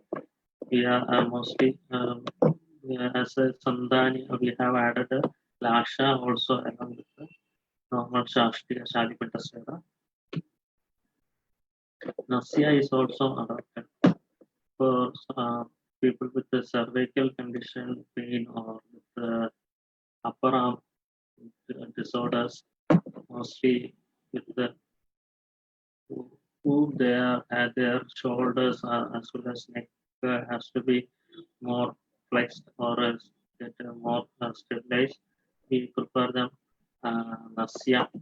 Mostly we are doing Marsha Nasya with the Sneha Dravyas in a Madhyama Matra. Mostly it's a common type of thing we are doing. It varies according to condition also. Mostly we are doing a Brahmana type. Sometimes if it is having a reversing flexibility and all, we'll go for something. Sometimes for Krishna or Shira Nasya Krishna Nasya. Mostly Brahmana purposes we are doing Nasya in our hospitals. Mostly for sports persons. All as we know, Virubhavasti is indicated especially in Vada and its disorders, and it helps in eliminate Vada and is also called as Artha Chitsa because it's the root of almost all treatment. Vasti administered in the Pakvasha draws the dosha mala from all over his body from the foot of the head by the action of its virya. Just as the sun situated in the sky draws the moisture from the air by virtue of its heat. According from Charajitsa. This the Vasti eliminates the malas in our body from all over the body and which is the Pakvasha and it is thrown out. And also in Susruta it is mentioned the Vasti Dravya, the virya of the drugs that we are giving from the anus canal to reach to all parts of the body and it gives nourish all part of the body.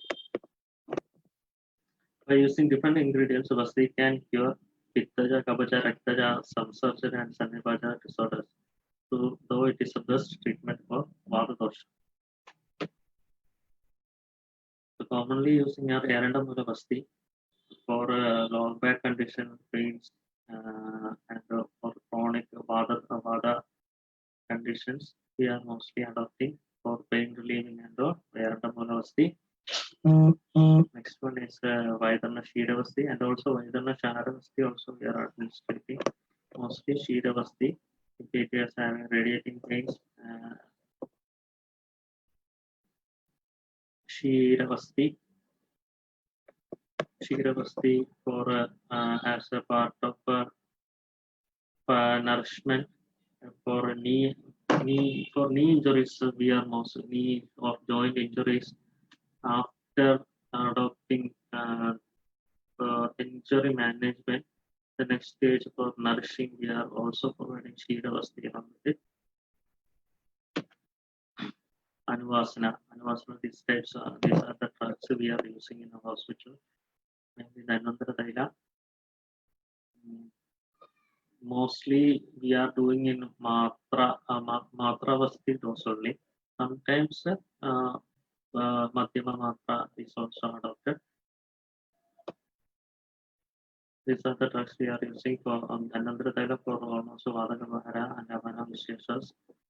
Sahajaradi for neurological conditions. Shiravala is adopting for Vata Pitta Charanas, Murvanas, almost all types of vigaras, osteoporotic conditions. Yandar Veranda, Imbamoradi. So it is a Sandhisti Machagada. In like the sometimes for flexion purpose, the patient is having flexion, this joint flexing problems or stiffness, where this Limbamurdi and has given very much result. Or this Gandharva Aranda in acute conditions with a severe pain, Gandharva Aranda has given much results. As we know, there's almost all conditions of Vada Vyadi in Sandhyas, the Machagada Vadas, and also in Vada Rekta conditions. The sinus probably used Ashwagandha, Amrutprasha, Agamams, Vyadi. This this on-field management, Ayurvedic protocol authorized we are doing. First of all, let's stop activity to prevent further injury. Then ice, if ice is not available, we can use Murvana also, because Murvana is a Shida media. Just bandaging with the Murvana is enough. K-taping is, I have already shown this kinesiology tape for bandhana purpose. It's very easy to administer. Then for this athletes and all, after while running and all, they usually feel breathing problems. And at times, Kanagasa along with the Dhanvantara tablets given much results. They easily recovered from that breathing problems. And also sometimes in hypertensive condition, painting conditions and all, Punarnasava along with the Dhanvantara or along with the Draksha or Lohasa given much good results. There is a special spray we have. These are the special things government is providing for us. It's a special spray. It's an on-field spray, and also for chronic purposes we have another type of spray. The special oil, SARC special oil one. These are all researched and by a group of doctors in our department and provided. The ingredients it's not mentioned here, but it is available on the site of SARC. It's a kinesol tape. It is easy to administer. For this is mainly for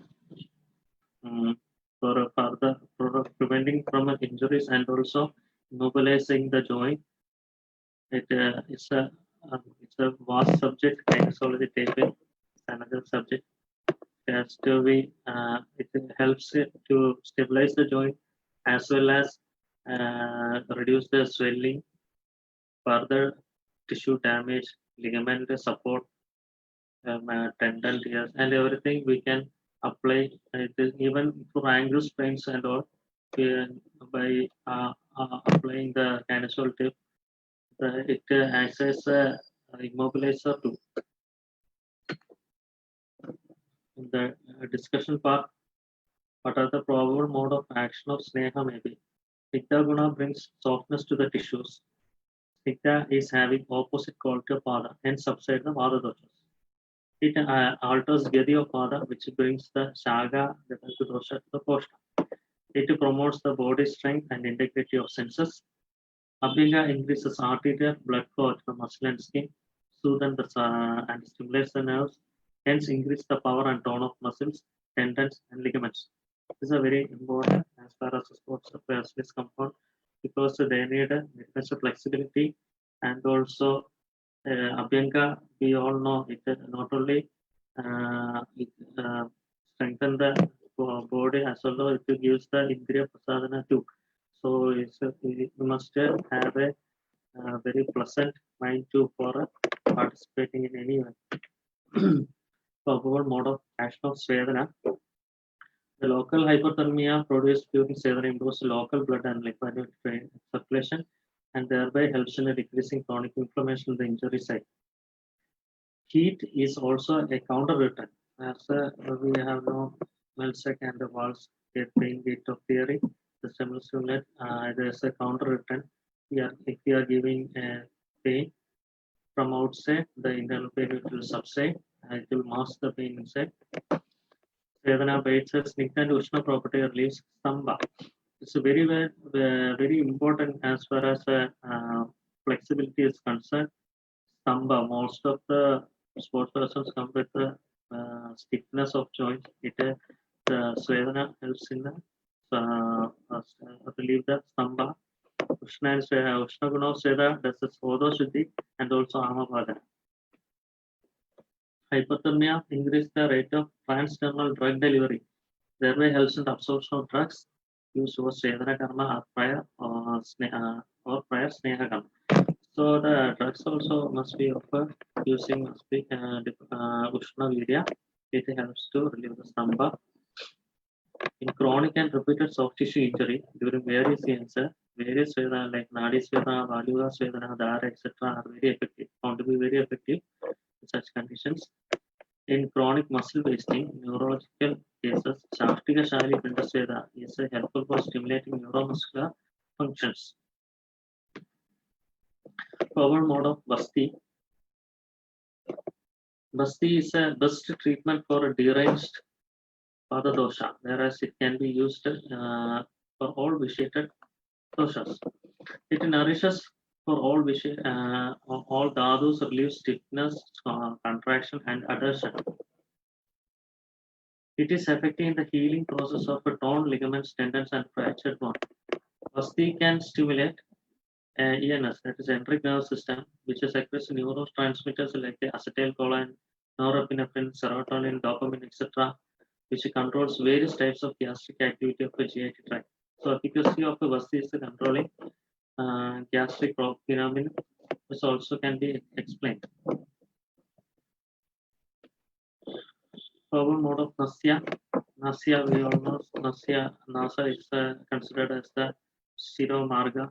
Nasa is Shiroso Dwara. It acts as the medicines we give to Nasya are directly acting on the Sringada Marma and it nourishes the sense organs, specify vitiated doshas and enhances strength of dhadus. Proper function of sense organs is a prime important of aspects. Nasal mucosa is also only location of the body that provides direct connection between central nervous system and atmosphere. So anything that is passed through Nasa will directly reach to the brainstem. Since the Nasya is opening of Siras, it will transfer rapidly transfers through the free form plate into the CNS. Thus, Nasya is easy and effective modality in the management of sports injuries. Overall mode of recta moksha. Bloodletting procedures helps in reducing local inflammation, pain, and swelling. The mostly things Jalogavajana is very useful in bruises, hematosis, and acute injuries. Acute injuries is depending on the site. We usually do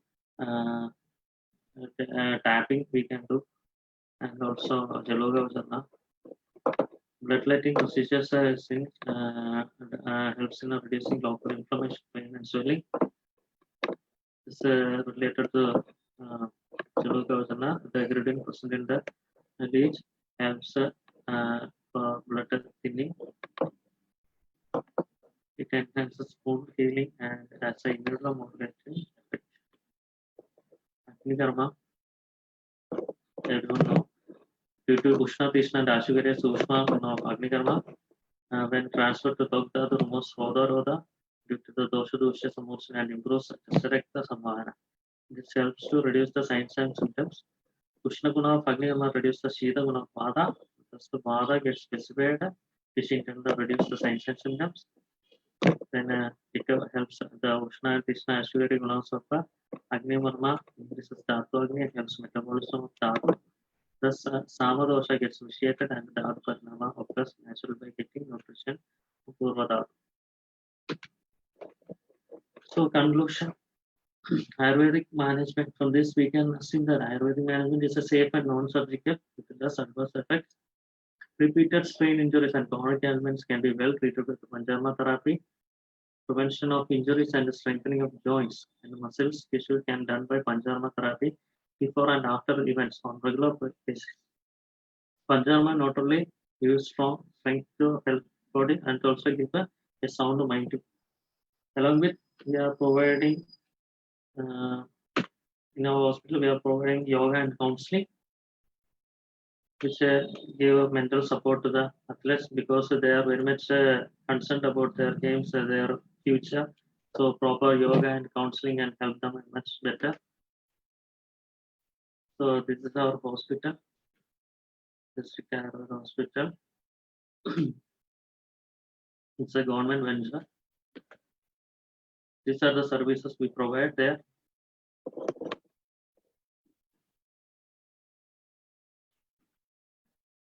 We are having a good laboratory, extra unit, pharmacy, nursing care, Panchkarma unit, along with the multi-gene physiotherapy unit and eye care unit.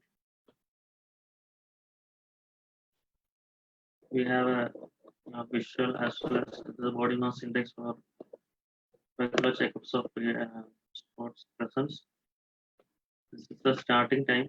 So some of the media news about our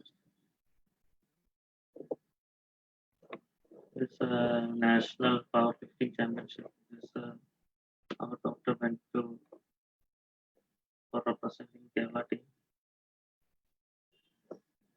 Other activities we provide awareness classes to the in sports camps, provide medical camps, health checkups, and then we give on-field medical aid. We have provided almost in districts, state, and national leagues. Some of the beneficiaries of us. With the J.K. Mahendra, former Ranji player. It's a good fit of it's a national, it's also international government list. It's the condition with the postal contract is, and he lost his medal on Colombia. Now in the national championship, where he has scored gold. So Dr. along with the Kerala team, they have won first in the previous national meet. This is from he is a previous strongman of India, record holder. These are all our beneficiaries. So we are here for a better tomorrow, and we Ayurveda can do much better. So before we can, I think we can go for a discussion session. Okay, sir. Thank you so much. Thank you so much, sir. Such an informative session, sir. Sir, we have some queries from participants. Shall I ask, sir? Yes, yes. Okay, first question, sir. Yes, please. Okay, first question from Dr. Rekha. Sir, I heard of using tender coconut husk management injuries, like for bandaging, etc. Please throw some light on it. tender coconuts in acute and just closed. In direct wounds, we do not apply. I have also heard, I have not done it before. I have not practiced it. I have also heard about that only, tender coconut, because it's only for acute management, I think. Not on open wounds, it is not applied. I am not sure about that because I have never used that. Okay, sir. Thank you. Next question from Soumya Patil. How can we manage Bankert lesion in Ayurveda treatment protocol? Please explain, sir. See, in Bangat lesion, our aim is for see, as far as our the shoulder joint is concerned,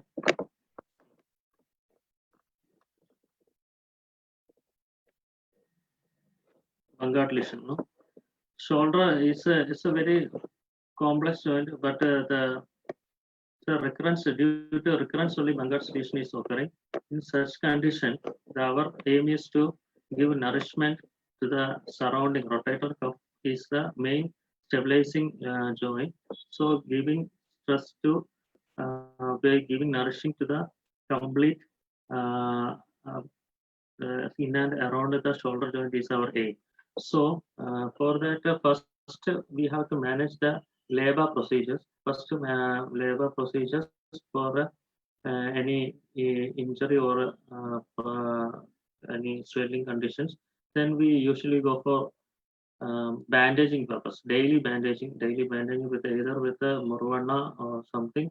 Along with that, we administer series according to condition. If there is any swelling and all, we go for a just a Jambira Pindasveda or Patra Pindasveda, and after that we for a nourishing and for injury for healing, we go for a Marmakiri. Marmakiri is very useful in such conditions.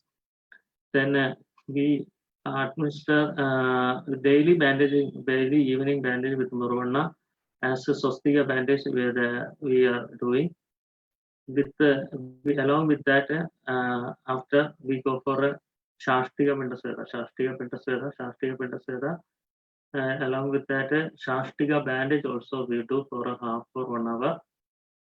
These are then along with that we give ROM movements, means rotatory movements with the physiotherapy for strengthening the muscle in and around the muscles.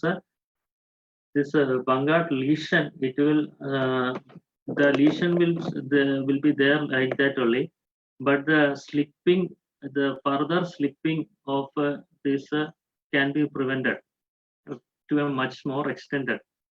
As a Bangat lesion, usually it's a surgical procedure, but still regular hitting on that point will reduce to come back to its normal state. In young adults, if we have got a patient, he has almost have 12 times of joint dislocation. Due to this, we have taken the MRI, we have seen hillsides along with the Bangat's lesion. So we have given one course of treatment, and after 6 months, we asked them to come for a strengthening purpose again. And we have done the only strengthening treatment along with the strengthening exercises, rehab movements like Tara dance and all this physiotherapeutic movements and treatments. Then after 2 years, he came here and he told that within this 2 years, we haven't felt joint laxity or joint dislocated in any this all we haven't taken the MRI again to see what's the condition of the Bangats now, because the MRI is some costly thing, so we can't always tell the patient to take the MRI to see the what's the if we are providing with any someone to offer or someone to sponsor, then surely for study purpose we haven't taken, we should have taken that. Anything else? Next. Thank you, sir. Shall I go for next question, sir? Yes. Next question from Dr. Ashwini. Good morning, sir. Can you explain the symptomatic differential diagnosis between frozen shoulder and rotatory cuff injury? See, frozen shoulder from the itself, the symptomatic means from the symptom only we can differentiate it. In frozen shoulder, there will be surely there will be a frozen arc, but in the rotator cuff, its pathology is very much different. Pathology means the shoulder, frozen shoulder, that is mainly due to the loss of blood and nerve supply to the hand. Mostly, it's a chronic condition. So it's not an acute one. It is gradually it is developing. It is a painful arc and frozen shoulder. It's a loss of blood supply to the mainly on the deltoid region. Rotator cuff injuries we can differentiate by doing some things. We should palpate on the the tendons on the or the insertion of the tendons. We'll get a severe tenderness, and also we have to focus on the insertions in rotator cuff injury, because we know that the insertions are supraspinatus, infraspinatus, and this teres minor and subscapularis. So we have to palpate on that tender points whether there is a tenderness or any inflammatory condition. The thing is that they are the only similarities they can both are having difficulty in lifting the hand, but there is a vast difference between frozen shoulder. Frozen shoulder is related to this area. It is mostly on the deltoid region, deltoid muscle it is acting. Only the similarities, they have a difficulty in raising the hand. Next. Any clarification? Okay, sir. Next question. Next question from Pinky CM. How to approach malunion fractures? Malunion fractures. If it is having first thing we have to avoid malunion, because malunion can be avoided, because if we are bandaging, reducing and bandaging in the first session, if we have doubt in the next session or after 5 days, we can again go for an radiological view, and we can see whether we have it is in the correct position or something. If it is going to a malunion stage, then either we can manage it by again, or if it is not within our hands, we can refer to a surgeon or surgery. Only the malunion case, if it is having, if previously malunion case, we can't do anything. Only to improve the if it is a malunion is happening to the if it is a hand is concerned, if it is malunion is happening to the distal end of the humerus, distal end of the radius and all, if it is having any difficulty in the movement and all, we can go for that. We can give labors and also daras, TDs and all, to strengthen the muscles and bones there. Improving the nerve and blood supply may help to improve his movements and all, because the functional regain or functional, by bringing back the functional ability must be our prime aim.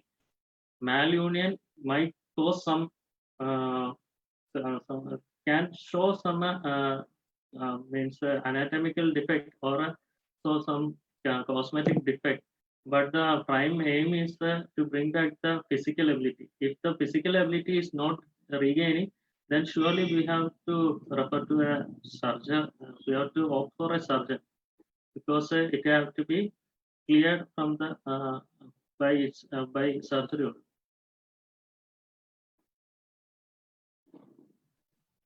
Thank you, sir. Next question. In case of wrist joint pain, how to differentiate Is it muscular pain, neuralgia, and pain due to fracture? Hello, can you please repeat the question? Okay, sir. In case of joint pain, how to differentiate? Joint Is pain. it muscular pain? Yes, sir. Yes, okay. Wrist joint pain. Hmm. Is it muscular pain, neuralgia, and pain due to fracture?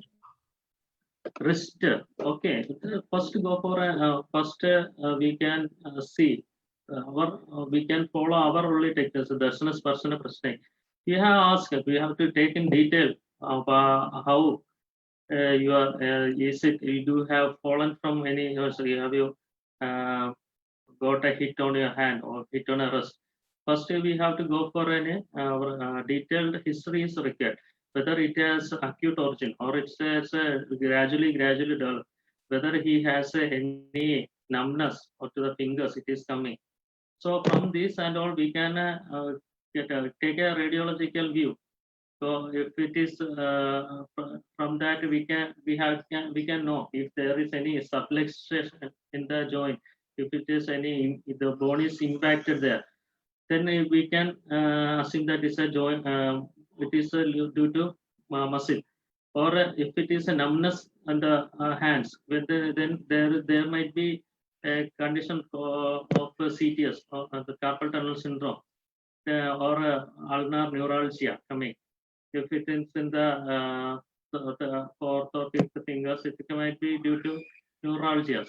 So if needed, we can go for a neurological study to know the latency of the nerves. Otherwise, muscle. The muscle means it won't last for longer time. It will come and go, come and go. We can palpate the origin of the rest. We can go for there will be always a referred pain. We can, if it is a touch on the muscle bulk, if there is a tenderness, surely. For example, in tennis elbow, the pain is mostly focused on the lateral epicondyle. So it is also called as lateral epicondyle. But the referred pain will be there always in the flex extensor gluteal muscles, extensor carpi brachialis. If you touch it, there will be severe pain. So from this and all, we can assume it.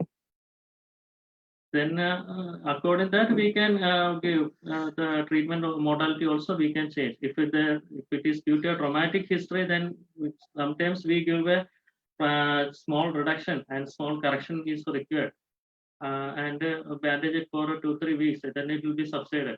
Give a Murvana bandage, it will be okay.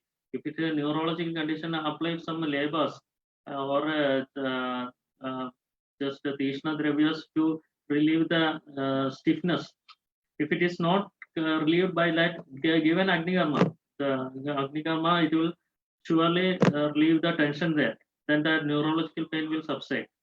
Otherwise, is for muscular points, then give some labors or a small abhyanga, local mild abhyanga with any thylas, then it will subside.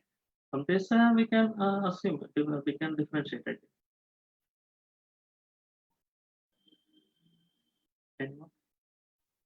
Thank you, sir. Next question from Dr. Ashwini. Sir, can you explain the management of tennis elbow? Management of tennis elbow. Tennis elbow. Tennis elbow is very simple. Yes, sir. Tennis elbow, first we can go for first mainly the patient is the patient who is having mostly wrist movements is having the referred pain on the lateral epicondyle. Tennis elbow, if it is having severe, in modern the only scope is giving some steroidal injections or arthroscopy, but it can recur also.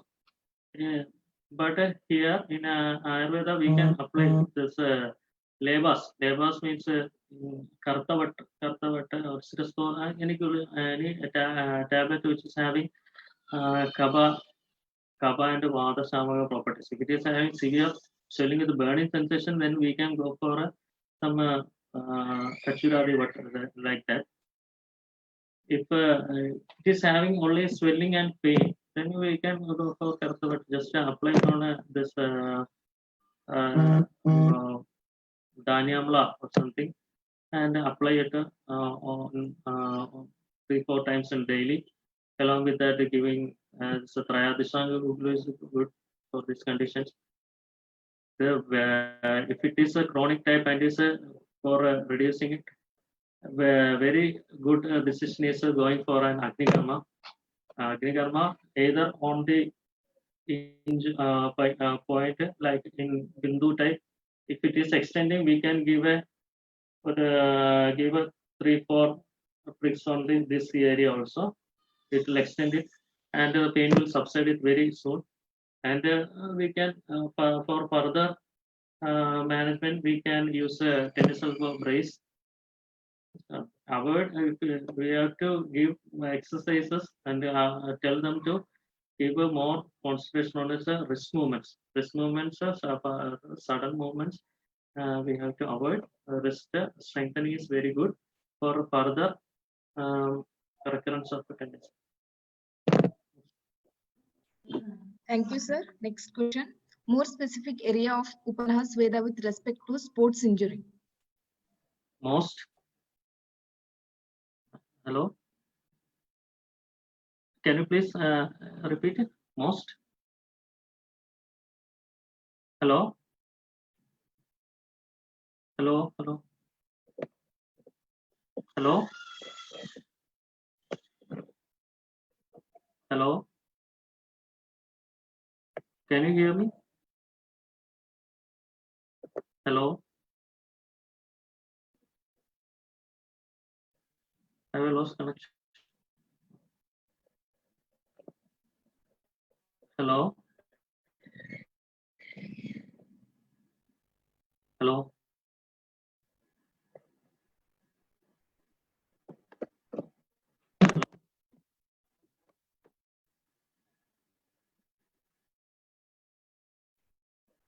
Hello. Hello.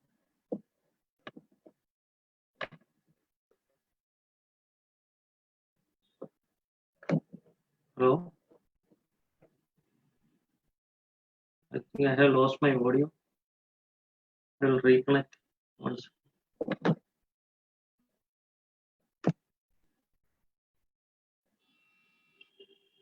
Hello. No audio boy. No.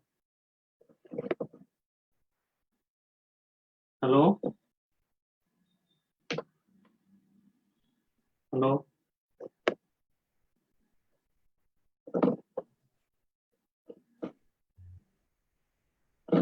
Hello, sir. Sorry for the inconvenience, sir.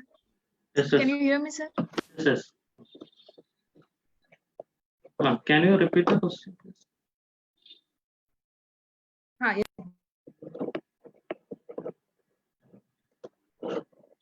Hello.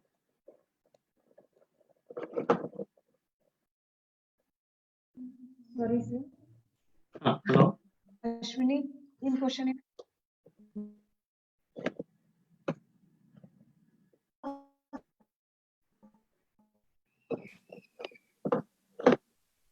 Hello.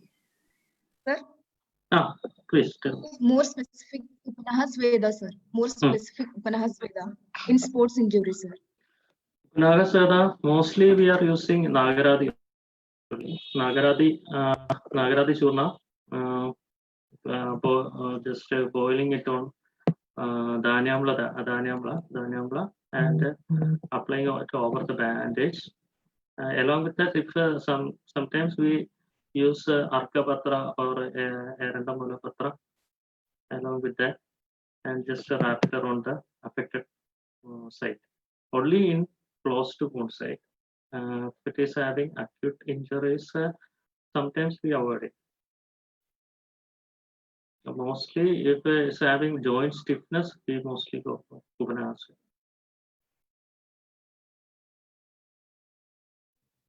Thank you so much, sir. Now I would like to call upon our HOD, sir, Dr. THODUPUZHA, sir, for a vote of thanks.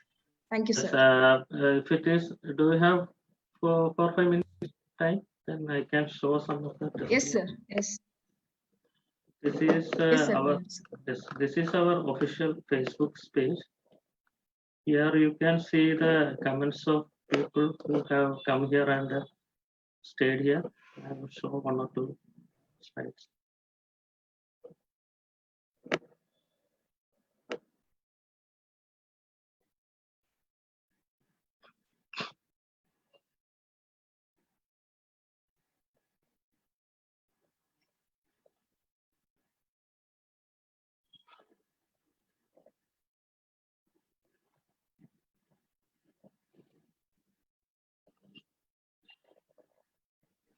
Hello.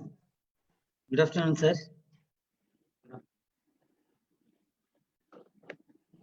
Sir, namaste. Hello. Can you hear me, sir? Yes, sir. This is Can you- video playing. No, sir. It's not sharing, I think. Okay, okay. Just a minute, sir.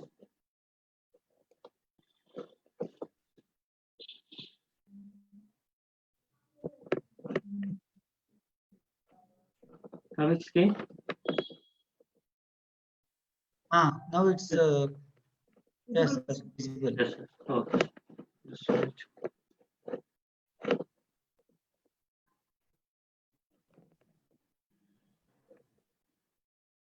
Evening. Yes, yes. 1 second, sir.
Excuse me, sir. Yes. It's muted, I think.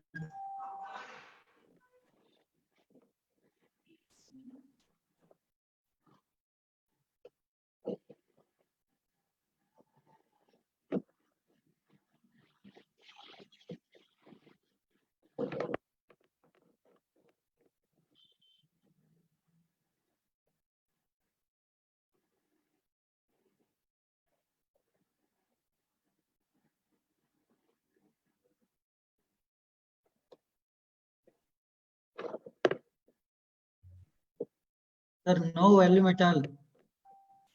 Hello. Sir, Yes. Hello. there's no audio for the last video.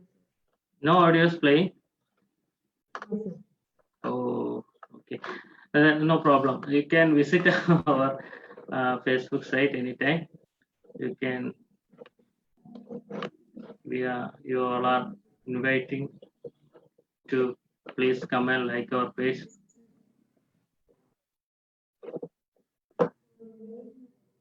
So can you hear me? Yes, sir. So I think we can conclude it. Okay, sir. And even I have some queries also regarding the treatment protocol. Yes, sir. Please, can you share your experience, Surely, sir. sir? Sure. Sir, what is the treatment protocol for ACL tear, Sir, ACL ligamental tear, tear, ligamental tear Ayurvedic is management? the most type of conditions we are getting in our hospital. Mostly ACL tear, we all know ACL is the ligament which helps to giving the stability to the knee. But actually, even though from the experience, I have felt that even though ACL is not there, the muscles the muscles that strengthens the knee, that is hamstrings and quadriceps. If it is more strengthened, then there is no need for an ACL, because in partial tears and all, we can completely heal it out. But sometimes, if the ACL is fully ruptured, usually they opt for a surgical correction, right? But even though after surgeries, the ligaments that already torn, it will get more tightened. But the usual cases we have seen this, even after the surgery, they have again go to the events, and their ACL is again ruptured, because it is already tightened and is again ruptured. Because a repetitive condition we are getting. So we try to manage it with nourishing the knee with the bandages and TDs. Along with that, giving strengthening exercises and strengthening treatments to the surrounding muscles that help to give a more stability to the knee. In that condition, even after the experience is, the person who have got complete ACL ligament tear, he two experiences are there. One is an international player. He is holding 26th rank, I think, 26th rank in the badminton in the national level.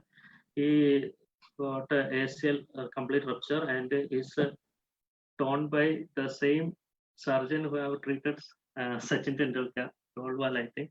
And after going to the event, his ACL is again ruptured, and he came to our clinic hospital for treatment, and we given strength, and we have given 14 days Shashtriya Dasveda, and given Agnikarma in and around the knee joint or along the ligamental sides. We have given Agnikarma.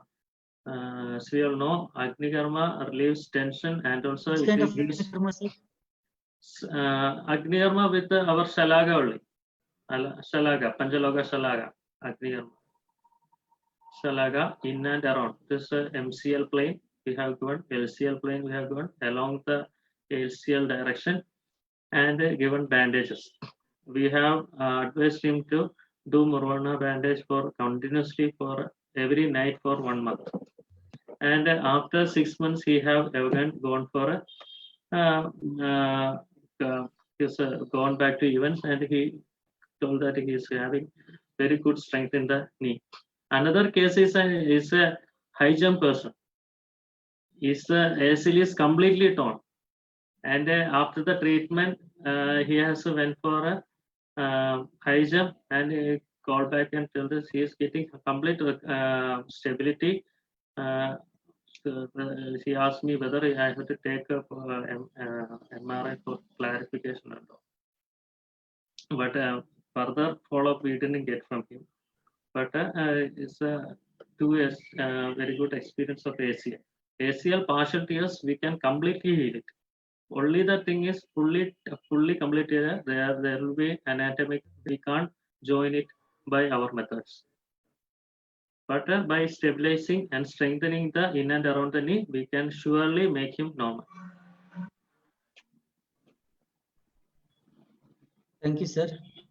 Could you brief what are do's and don'ts in acute sports injury conditions? Do's and don'ts in Acute sports injury conditions. acute One only which you the should not adapt. one which we have to not adapt is first, don't use the joint again. We have to stop the activity right at that point. Never go to a quack. Never go for, only approach a good doctor, recognized doctor, for, and take if needed investigations. No, sir. Even after hospitalization, what decision has to make? What things do's means the strengthening and the regular exercises that the doctor advocates to do for strengthening purpose, only that should be do. And the time period that the doctor advocates, mostly in ACL and conditions, 6 months rest is advisable. 6 months rest again after checking, after complete to seeing the every movements only, we advise him to go for events. So in this period, they should not play, they should not practice, only do strengthening exercise. Then first, then start with the warm-ups for 2-3 weeks. Then stretching exercise we advocate. Then only we advocate him to do some weight trainings and all. Core exercise should be done only after the period of rest. So in the between, she should strictly follow the advices of the doctor. Thank you, sir. I think session was went well for a period of more than 2 hours. Okay. You have shared your clinical experience, and as well as you have covered most of the common sports injuries during your session. I wholeheartedly thank you, and even special thanks to Dr. Satish Warrior. Yes. Because of him, this session is when possible. And I extend my warm wishes to Dr. Satish Warrior also. And on behalf of this institution, once again, I would like to convey my thanks to you, sir, for your knowledgeable session. Thank you. And even I thank our beloved principal, Dr. Sayyida Fatima ma'am, and all the staffs of TGMC, Ballari, and all my dear students. Thank you, one and all, sir.